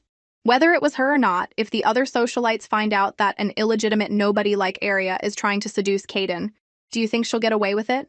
Using others to do your dirty work. You're brilliant, Veronica, Fiona said admiringly. With Fiona's support, Veronica felt bolder than ever. Arya, you humiliated me. This time I won't let you off the hook. The next day, as Arya walked into her classroom, a bucket of water was dumped on her head. Well, look who it is, one of the girls taunted. How dare you still show your face at school? She must have begged Caden Blackwood to keep her, another sneered. Why else would he be interested in her? She's a disgrace to Stellan University. A third added. What are you doing? Arya said, wiping the water from her face. Before she could say more, they grabbed her, hitting her and pulling her hair. You're so shameless. You have a boyfriend, but you go and seduce Caden Blackwood. Tear her clothes off, one of them yelled. Veronica and Fiona stood in the back watching with satisfaction. See? Veronica said. These girls don't hold back when it comes to dealing with trash. You're so smart, Veronica, Fiona gushed. Suddenly the door flew open. Julian Croft stood there, his eyes blazing with fury. What are you doing? Julian, we're just teaching this shameless woman a lesson, one of the girls said, still holding a fistful of Arya's hair. Arya cried out in pain. Get away from her, Julian roared. He shoved the girl aside and took off his jacket, draping it over Arya's shoulders. Arya was stunned. Why is he helping me? I'm warning you, he growled. If you get a single tear on my expensive jacket, you're dead. But Julian, one of the girls whined, you hate Arya more than anyone. We were just trying to help you get revenge.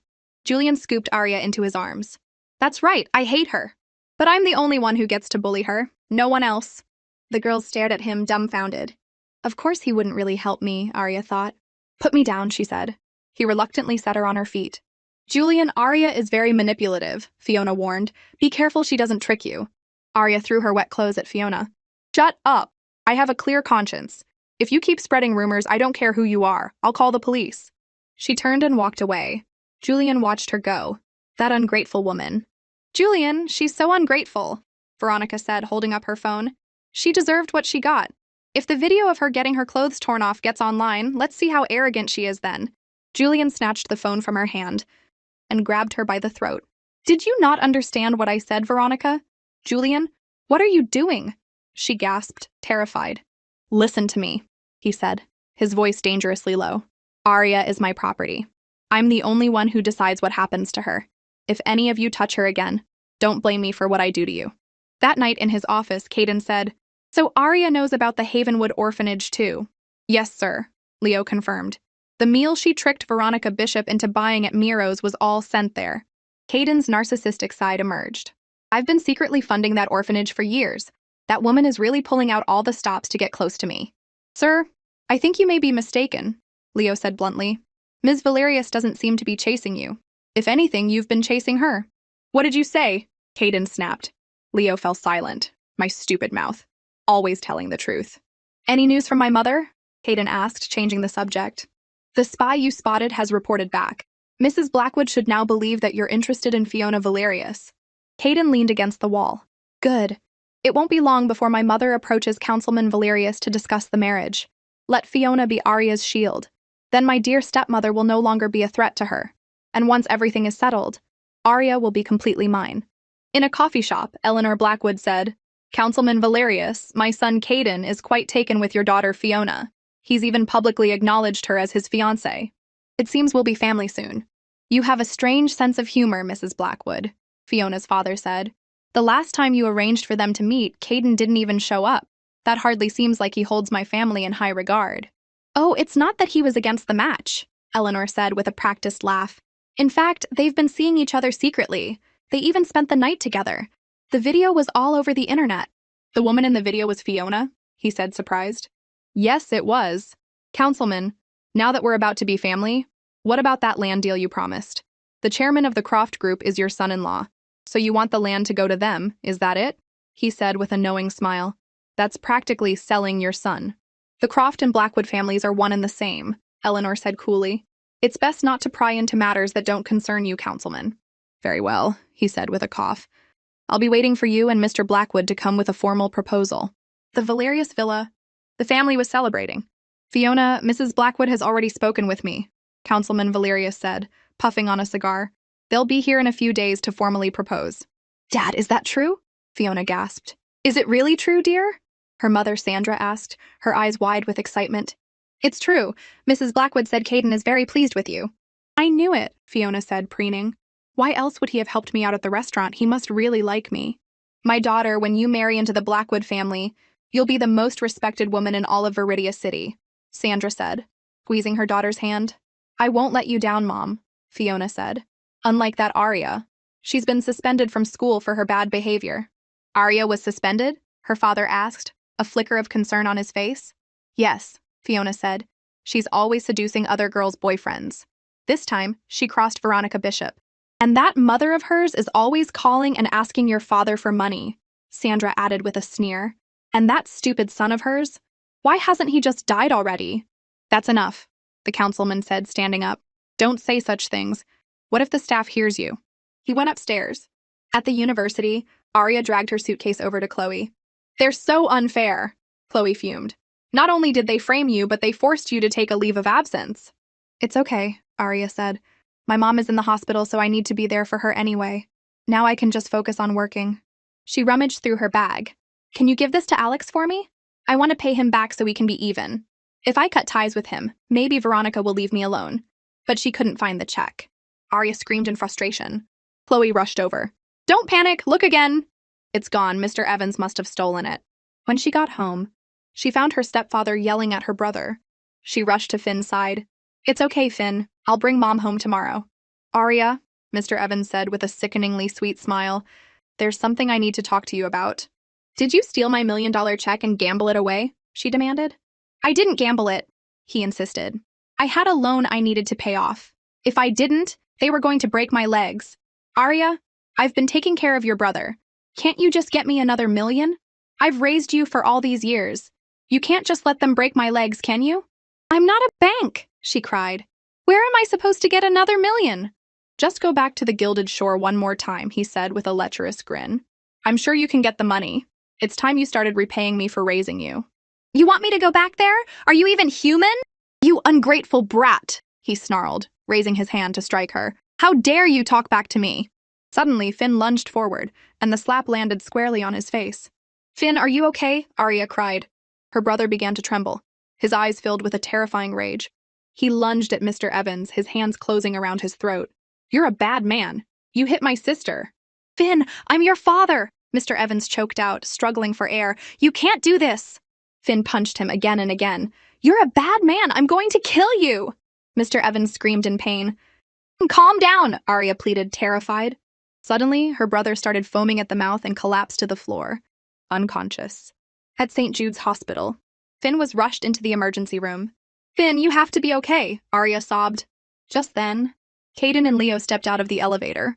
Sir, isn't that Ms. Valerius over there? Leo said. Caden saw her crying and turned away. That night, at St. Jude's Hospital, Councilman, Finn is in the ICU, Arya's mother said, her voice choked with sobs. His condition is critical. He needs a lot of money for treatment, and he needs it now. You're his father. My salary is not that high, he said. Finn has been a drain on my finances for years. I don't have any money right now. You know better than anyone why he's like this, she cried. Haven't I been making up for it all these years? He roared. I've done enough for him. I don't have any more money. I already sent you your living expenses for the month. Don't call me again unless it's an emergency. He hung up. She collapsed to the floor, utterly defeated. Arya walked over and helped her up. He's a heartless man. Why do you even bother calling him? Without money, how are we going to pay for the medical bills? Her mother wept.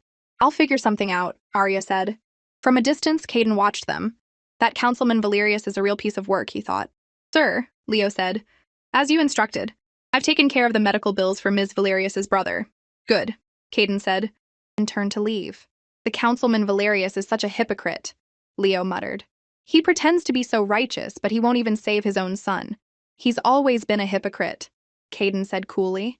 Why else would he have been so eager to arrange a marriage with my mother? I used to think he had arranged for Arya to get close to me, but now it seems that's not the case. She never seemed like she was trying to get close to you in the first place, Leo thought. The next afternoon, the family stood anxiously by Finn's bedside. The patient is stable for now, Dr. Vance said, but he must not be subjected to any more stress. Each seizure causes brain damage. If this continues, his condition will only worsen. What did you two do at home? Arya's mother demanded, turning on them. How could you let him get like this? Before Arya could speak, Mr. Evans cut in. I only asked you to watch your brother for a little while. What did you do to him? He was fine when I was taking care of him. Arya, her mother shrieked. Do you see your brother as a burden? Are you trying to kill him? I am so disappointed in you. I didn't do anything, Arya cried, tears streaming down her face. Don't lie, Arya, Mr. Evans added. It's your fault he had a seizure. You weren't taking care of him. I've told you since you were a child that I only had you for your brother's sake. her mother continued, her voice filled with rage. How could you be so cruel to him? The only reason you're alive is because of him. Her mother's words cut her to the bone. She didn't even want to defend herself anymore. I know, she said, her voice hollow. I'll take good care of him from now on. Dr. Vance looked at Arya with pity. She's so different from the fiery girl at the restaurant. It's not her fault, but her mother's words are so cruel. The patient needs to rest, he said, trying to defuse the situation. Please keep it quiet. Arya and Mr. Evans stepped out of the room. Get me $2 million, he hissed, or I'll tell your mother you went to the Gilded Shore. You are the most shameless person I have ever met, she cried. You were the one who forced me to go there, and I didn't do anything. I'm not afraid of you telling her. You got $3 million for doing nothing? He sneered. Tell that to someone who'll believe it. Her face flushed. He's right. I took Caden's money and I slept with him. What's the difference between that and a transaction? He grabbed her arm. You've already done it once, Arya. What's the harm in going back to the Gilded Shore one more time?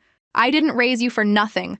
If I don't get my $2 million, I'll throw you, your mother, and that sick brother of yours out on the street. You're a monster, she cried, pulling her arm away. Don't forget, when your mother had nowhere to go, I was the one who took you in, who paid for your brother's medical bills. Without me, you would have starved to death. I know, she said, her eyes closed. I'll pay back everything I owe you. She turned and walked away. As she left the hospital, she ran into Alex. It's been a while, he said with a smile. I was just passing by and thought I'd stop in. How's your brother? Thank you for helping with the medical bills, she said gratefully. He's fine now. I'll pay you back for this and the other money as soon as I can. Arya, when I called the hospital, someone had already paid the bills anonymously, he said, looking confused. I didn't do anything. It wasn't you? Then who was it? Could it have been Caden? I have to go, she said suddenly. We'll catch up later. As he watched her leave, Alex sighed. I wish I had been the one to help you. From a distance, Dr. Vance watched them. So Arya really does have a secret relationship with the heir of the Sioux group. Arya walked back into the hospital room. Arya, I just saw you with Alex, her mother snapped. He has a fiancé. Can't you just stay away from him? There's nothing going on between us, Arya said wearily. I ran into his fiancée, Veronica Bishop, at a fashion show once, her mother continued, her voice rising. She told me to keep you away from her fiancé. Can't you just give me a break? You don't believe me either? Arya said, her voice filled with hurt. Fine. I'll stay away from him from now on. She ran out of the room, crying. It started to rain. Arya sat on the roof, sobbing. Why has Mom always been against me being friends with Alex? Why doesn't even she believe me? As the rain poured down, a man wrapped his arms around her. Caden just held her, saying nothing. She looked up at him, stunned, then threw her arms around his neck and wept, all her pain and frustration pouring out. When she had no tears left, she fell asleep in his arms. You foolish woman, he whispered and kissed her forehead. In a private room at the hospital, Arya woke up with a start. How did he get me here again? What happened? She asked, blushing. Go back to sleep, Caden said gently. It's still early. You've been through a lot lately. What you said before, about me serving you, is that offer still on the table? She asked, her face red. Have you decided? He asked. Are you willing to be my wife? What do I get out of it? She asked, her voice trembling. What do you want? I want you an allowance. His expression hardened. She's agreeing to be my wife for an allowance? He stood up and stormed out of the room, leaving her crying on the bed. Outside, Leo asked, Sir, has Ms. Valerius's condition worsened? Don't talk to me about that woman, Caden snapped. Leo flinched. He paid for her brother's medical bills. He's been hanging around her mother's room pretending to run into her. He even stayed by her side day and night while she had a fever. What happened now? Did they have a fight? Just then, Arya came out of the room. Is he gone? She asked Leo. He just left, Leo said, and he was furious. I guess he doesn't want to see me anymore, she whispered. Ms. Valerius, Leo said, trying to smooth things over. I don't know what happened between you two, but Mr. Blackwood paid for your brother's medical bills, and he stayed with you the whole time you were sick. You really shouldn't have made him angry. You mean Caden paid for my brother's medical bills? She asked, surprised. Yes, and he really cares about you. Before Leo could finish, Caden reappeared behind him. Leo, are you planning on changing employers? Getting a little too friendly with outsiders, aren't we?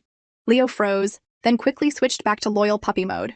Sir, I'm your man. I'd die before I left you. Get lost, Caden said with a look of disgust. Thank you for the medical bills, Arya said nervously. Your fever hasn't even broken yet, and you're already running around, he said coldly. Are you trying to get sick again to get my sympathy? He's clearly worried about her, Leo thought. Why does he have to be so cold about it? He's going to regret this later. Arya felt a pang of guilt and was about to say something, but Caden turned away. Don't try to get close to me until you're better. Caden left, and Leo hurried after him. Boss, wait for me! Arya watched them go. So Caden really did pay for Finn's medical bills. Her cheeks flushed. Why is he being so nice to me? Could he, like me? She pinched her cheek. Get a grip, Arya. Why would he like you? Rich CEOs are just generous with their money, that's all it is. When she got back to the room, her mother and Mr. Evans were waiting for her. Arya, where have you been for the last 2 days? Mr. Evans said, getting up. I couldn't reach you, I was so worried. Stop playing the loving father in front of my mom. You make me sick. Arya, are you sick? Her mother asked, looking at her pale face. I'm fine, Mom, she said with a forced smile. Just a little cold. I'm better now. No matter how busy you are with work and school, you need to take care of yourself, her mother said, a rare note of concern in her voice. I was too hard on you yesterday. Arya's heart warmed. It's okay, Mom. But her mother's next words shattered the moment. If you're not healthy, how are you going to take care of your brother in the future? Arya's face fell. I know. All she ever thinks about is Finn. Arya, Mr. Evans said. Mark was the one who arranged for this private room for your brother, and he was the one who paid his medical bills before. He's been so good to you. Arya stared at him. Mark? Mark is such a good man, her mother added. You can't let him down. And where have you been for the last 2 days? You haven't been messing around with someone else, have you? Just then, Mark walked in. Auntie, Arya was with me for the last 2 days. I'm sorry we didn't tell you. Arya's blood boiled. Not him again. Mark, what are you doing here? Mark, her mother said. Even though you two are dating, you're not engaged yet. It's best not to spend the night together. Don't worry, Auntie, Mark said, putting his arm around Arya. Arya is a good conservative girl. We won't do anything inappropriate before we're married. His words made her skin crawl. Come with me, she said, and pulled him out of the room. Outside, she demanded. Did you really pay for my brother's medical bills? No, he admitted. But your father did borrow $2 million from me to pay off a loan. Arya felt like she'd been struck by lightning. Mr. Evans borrowed $2 million from you? That's right, he said, backing her against a tree. So you can't break up with me, Arya. And you don't have to pay me back. You're using this to threaten me? You're disgusting. He grabbed her.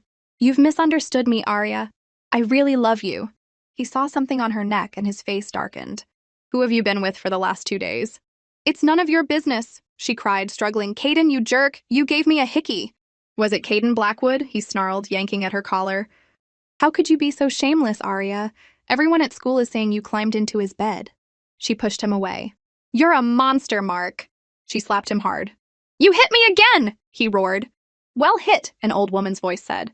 They both turned. The old woman slowly approached them. Who is this old hag? Mark yelled. This is between me and my girlfriend. It's none of your business. Let go of me, Arya said, trying to pull away. I'm not your girlfriend anymore. The manners of the Cow family heir are truly something to behold, the old woman said, her voice sharp. Get lost, Mark yelled. She just stood there, unfazed. Then Mark saw the necklace she was wearing. That jewel, isn't that the Blackwood family heirloom? This old woman, she must be the Blackwood matriarch. He immediately started groveling. Madam Blackwood, I misspoke. I will reflect on my actions. I have an urgent matter to attend to, so I must be going. He fled. If I offend her, my father will be ruined. Thank you, ma'am, Arya began. The old woman tapped her cane on the ground. He spoke to you like that, and you only slapped him once? You're too soft. She looked Arya up and down. She's quite pretty. I can see why Caden likes her. What is your relationship with Caden Blackwood? How do you know Caden? You seduced my grandson, and you ask who I am, the old woman said, her expression stern. I do not have a good impression of you. You're Caden's grandmother, Arya said, shocked. Ma'am, there's nothing going on between me and Caden. The news of you and my grandson is everywhere, and you say there's nothing going on? A young woman should have some self-respect. You shouldn't do anything for money. You'll ruin your life. You're right, ma'am, Arya said, her heart sinking. I was wrong. I practically begged him for help yesterday. Who would believe there's nothing between us? The old woman looked at her thoughtfully. She's quite a pitiful girl. Just then, Fiona Valerius came running up to them. The old woman looked at her, annoyed. Who is this girl dressed like a turkey? Grandma, Fiona said, shooting a look at Arya. I was wondering where you were. I didn't realize you were chatting with an irrelevant person. Arya didn't want to get into a fight. I don't want anything to do with her. Who are you calling Grandma? The old woman said, wrinkling her nose. I don't know you. Her perfume is so strong it's going to kill me. Grandma, don't joke, Fiona said, embarrassed. I'm Caden's fiancée, Fiona Valerius. What's going on? How does she not know who I am?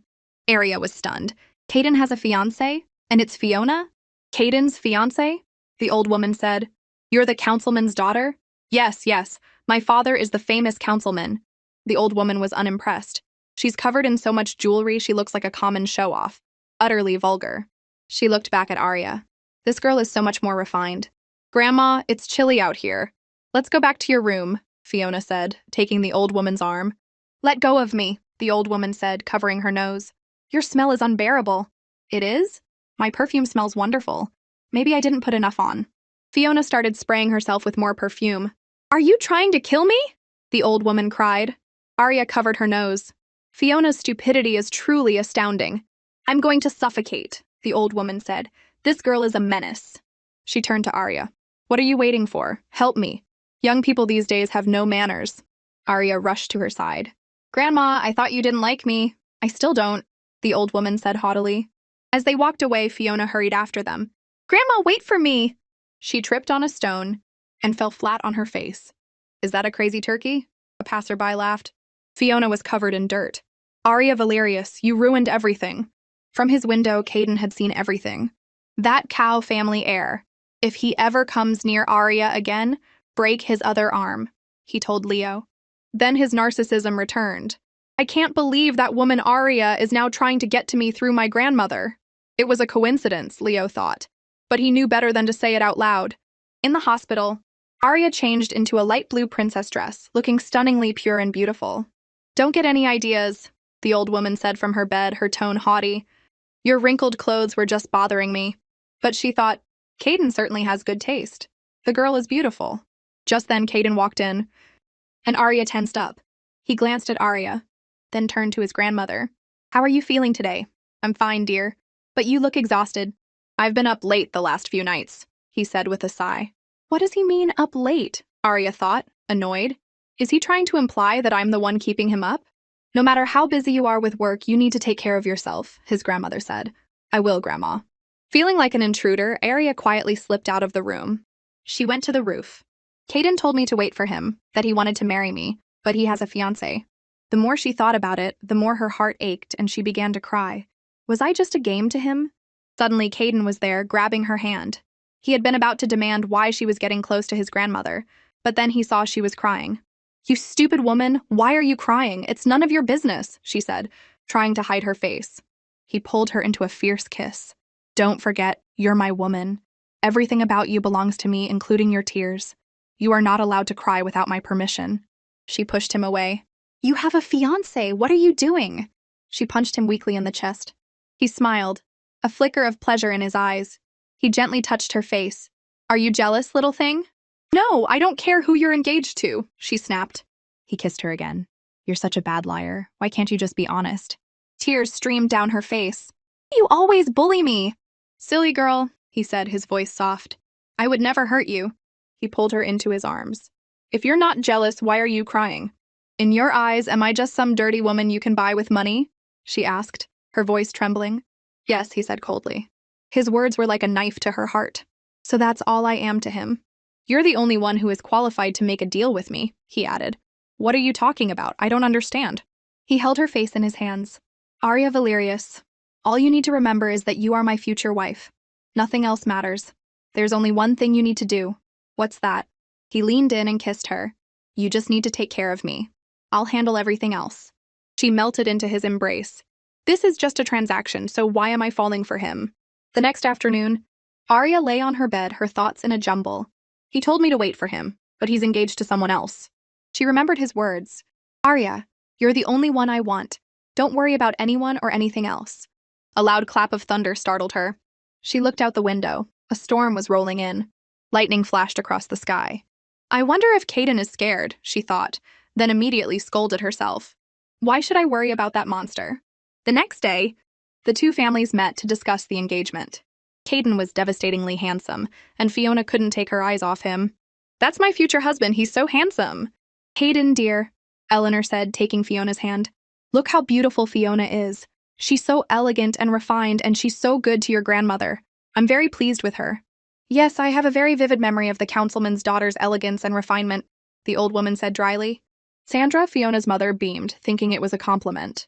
Are these two wearing their entire net worth? The old woman thought with disdain. No wonder the girl has no class. Madam Blackwood, Sandra said, presenting a box of expensive supplements. Fiona brought these for you. She's very concerned about your health. My staff wouldn't even eat such cheap supplements, the old woman said dismissively. Sandra's face fell. If you don't like them, we can just throw them away, Fiona said quickly. Tell me what you like, and I'll buy it for you. Your family is certainly wealthy to be so wasteful. Fiona's face flushed. This old woman is impossible to please. Grandma, Caden said, breaking the awkward silence. I think our husky, Brutus, might enjoy these. He's a very picky eater. The old woman's face lit up. That's a wonderful idea, Caden. If Brutus likes them, that's wonderful. Sandra and Fiona chimed in. Next time, we'll bring something even better, something worthy of Brutus. Eleanor looked at the two of them, her patience wearing thin. Are they here to display their stupidity? If it weren't for the councilman's political power, I wouldn't waste my time with these people. But Caden and his grandmother were being deliberately difficult today. The councilman's family is certainly unique, Caden said with a fake smile.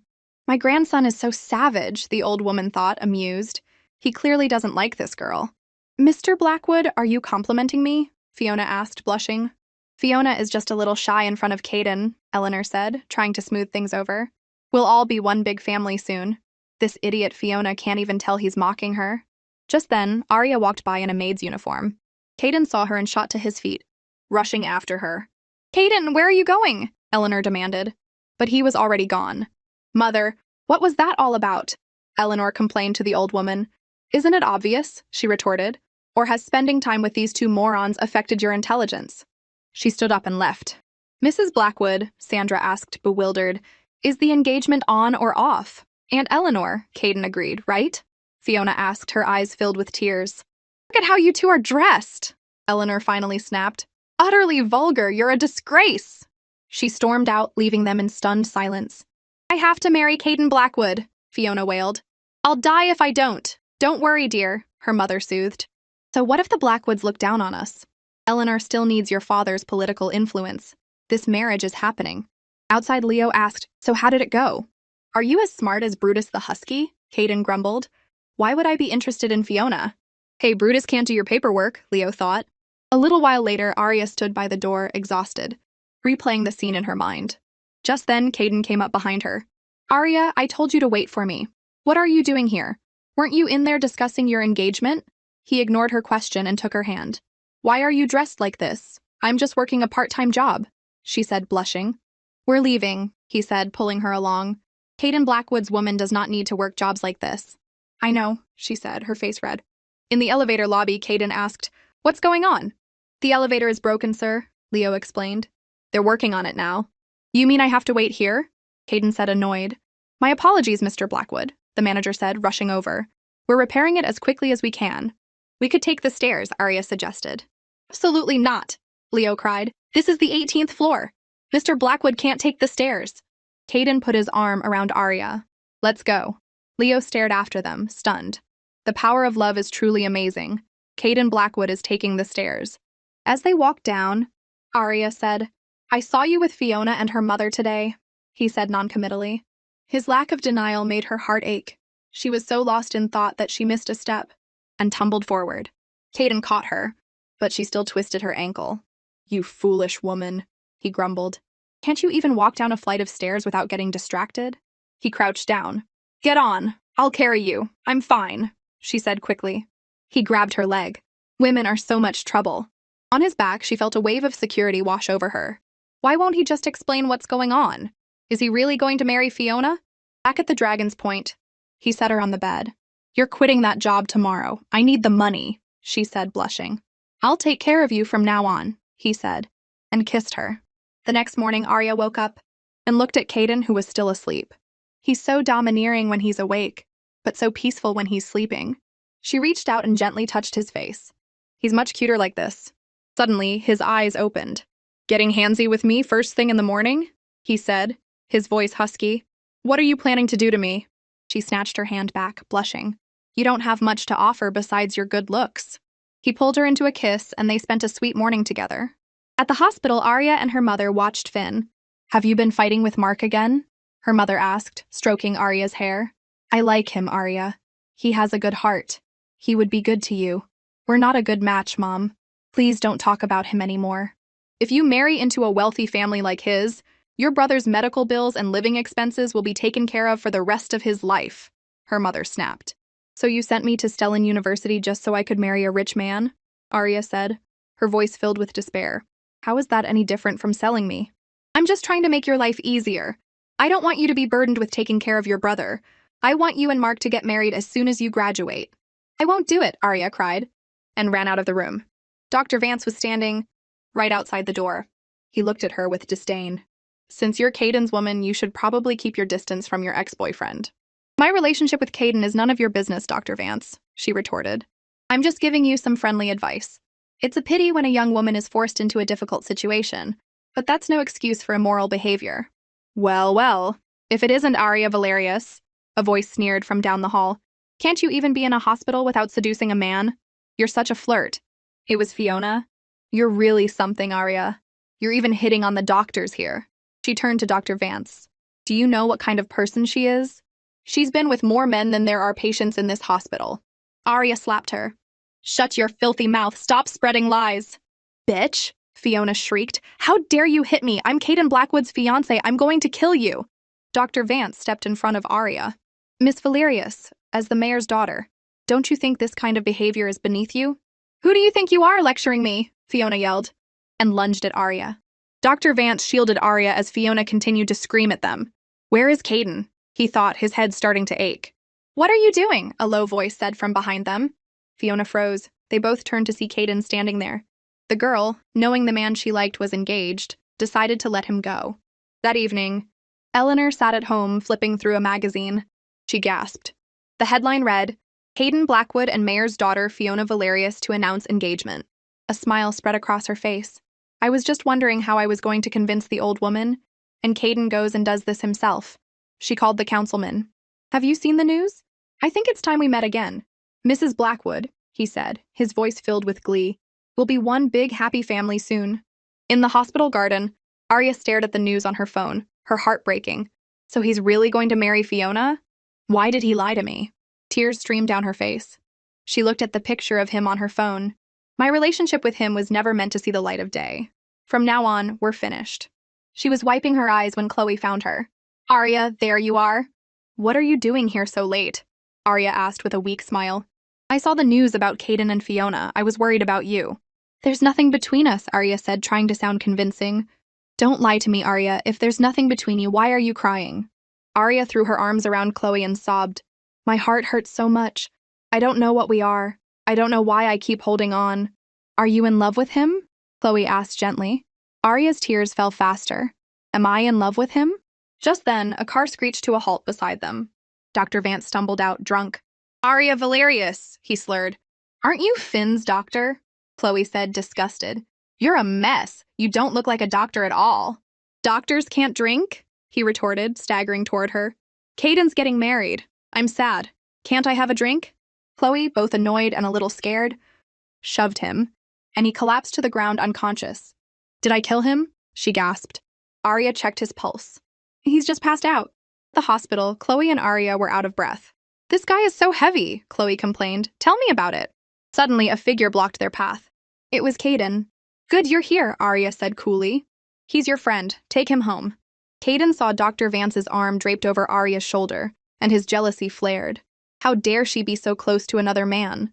He pulled Dr. Vance's arm away. Why are you always causing me trouble? He started to pull her away. Hey, get this guy off me, Chloe yelled. Left to deal with the unconscious doctor by herself, Arya let Caden lead her a few steps, then pulled her hand away. He turned to explain, but he saw that she was crying. Let's just end it here, she said, her voice trembling. Don't come looking for me again. He was stunned, then furious. He pinned her against the wall. I told you to wait for me. Why couldn't you just listen? Wait for you? Why should I wait for you? You're getting engaged to Fiona. What am I supposed to be to you? From now on, we're strangers. Don't ever bother me again. She turned and ran, tears streaming down her face. Caden slammed his fist into the wall. Why couldn't you just trust me? The next day, Caden dragged Arya to a boutique to try on dresses. She stared at her reflection, lost in thought. Miss Valerius, this is our latest design, flown in from Milan, the sales assistant gushed. What is this all about? Arya demanded, turning to Caden.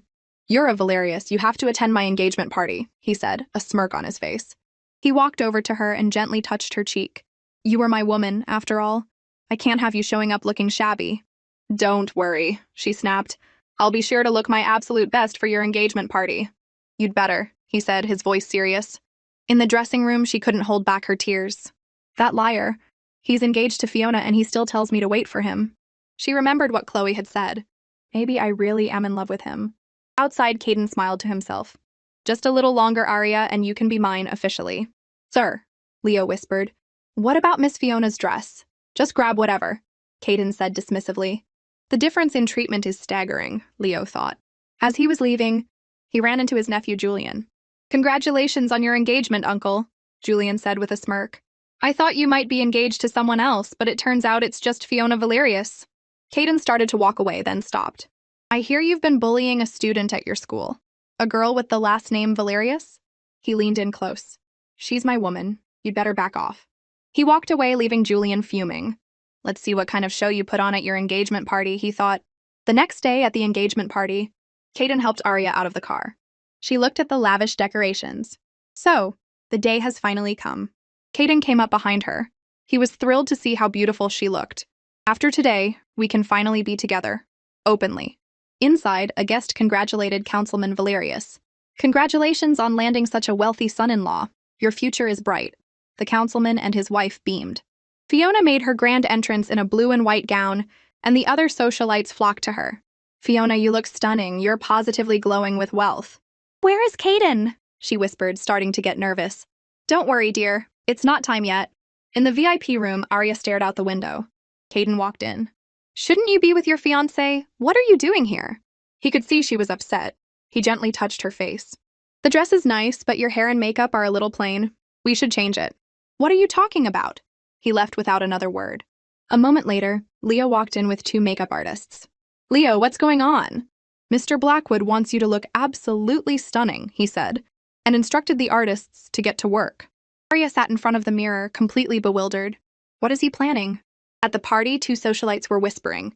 Do you think he's really not coming? Of course he's coming. It's a marriage between the mayor's daughter and a tycoon. He has to. Suddenly, there was a gasp from the entrance. Wow, who is that girl? She's gorgeous. Fiona and her mother turned to see Arya, looking breathtakingly elegant, walk into the room. You jinx! Fiona shrieked, her face contorted with rage. What are you doing at my engagement party? Why can't I be here? What are you doing here? Her father demanded, his face pale. Get out of here, you shameless girl, her mother yelled. What's wrong? Arya said with a smirk. Afraid your precious reputation will be ruined if everyone finds out you have an illegitimate daughter? Suddenly, Julian Croft appeared and pulled her away. In the hallway, he pinned her against the wall. Dressed so lavishly, it seems you're still clinging to my uncle. Let go of me, she said, her voice filled with disgust. This has nothing to do with you. Are you really willing to be his mistress? He roared. Isn't this what you wanted? She said, her voice breaking. This is all your fault. What right do you have to judge me? He's engaged to another woman and you still won't let him go? He said, his voice filled with a strange desperation. If you were with me, you could still marry into a wealthy family. You're insane, she cried. Julian, what are you doing? A voice boomed from behind them. It was Caden. Stay out of things that don't concern you and stay away from people you shouldn't be bothering, he warned Julian. He turned to Arya, his voice softening. Go fix your makeup, then come with me. At the party, the guests were starting to whisper. Maybe he's really not coming. The Valerius family is going to be so embarrassed. Eleanor's face was grim. Find him and bring him here no matter what, she told her assistant. The doors to the ballroom flew open, and Caden strode in, looking impossibly handsome in a black suit. Eleanor breathed a sigh of relief. Fiona, on her father's arm, was ecstatic. Dad, he came! Calm down, Fiona. The host, looking nervous, announced. The engagement ceremony will now begin. Mr. Blackwood has a surprise for us all. Please, a few words, Mr. Blackwood. Caden took the microphone. Today is a joyous day for me and the Valerius family. Thank you all for coming. And now, please allow me to personally invite my bride to join me. The ballroom doors opened again, and through them walked Arya, in a stunning purple gown, a bouquet of flowers in her hands. her hair cascading down her back. As everyone watched, she walked slowly toward Caden,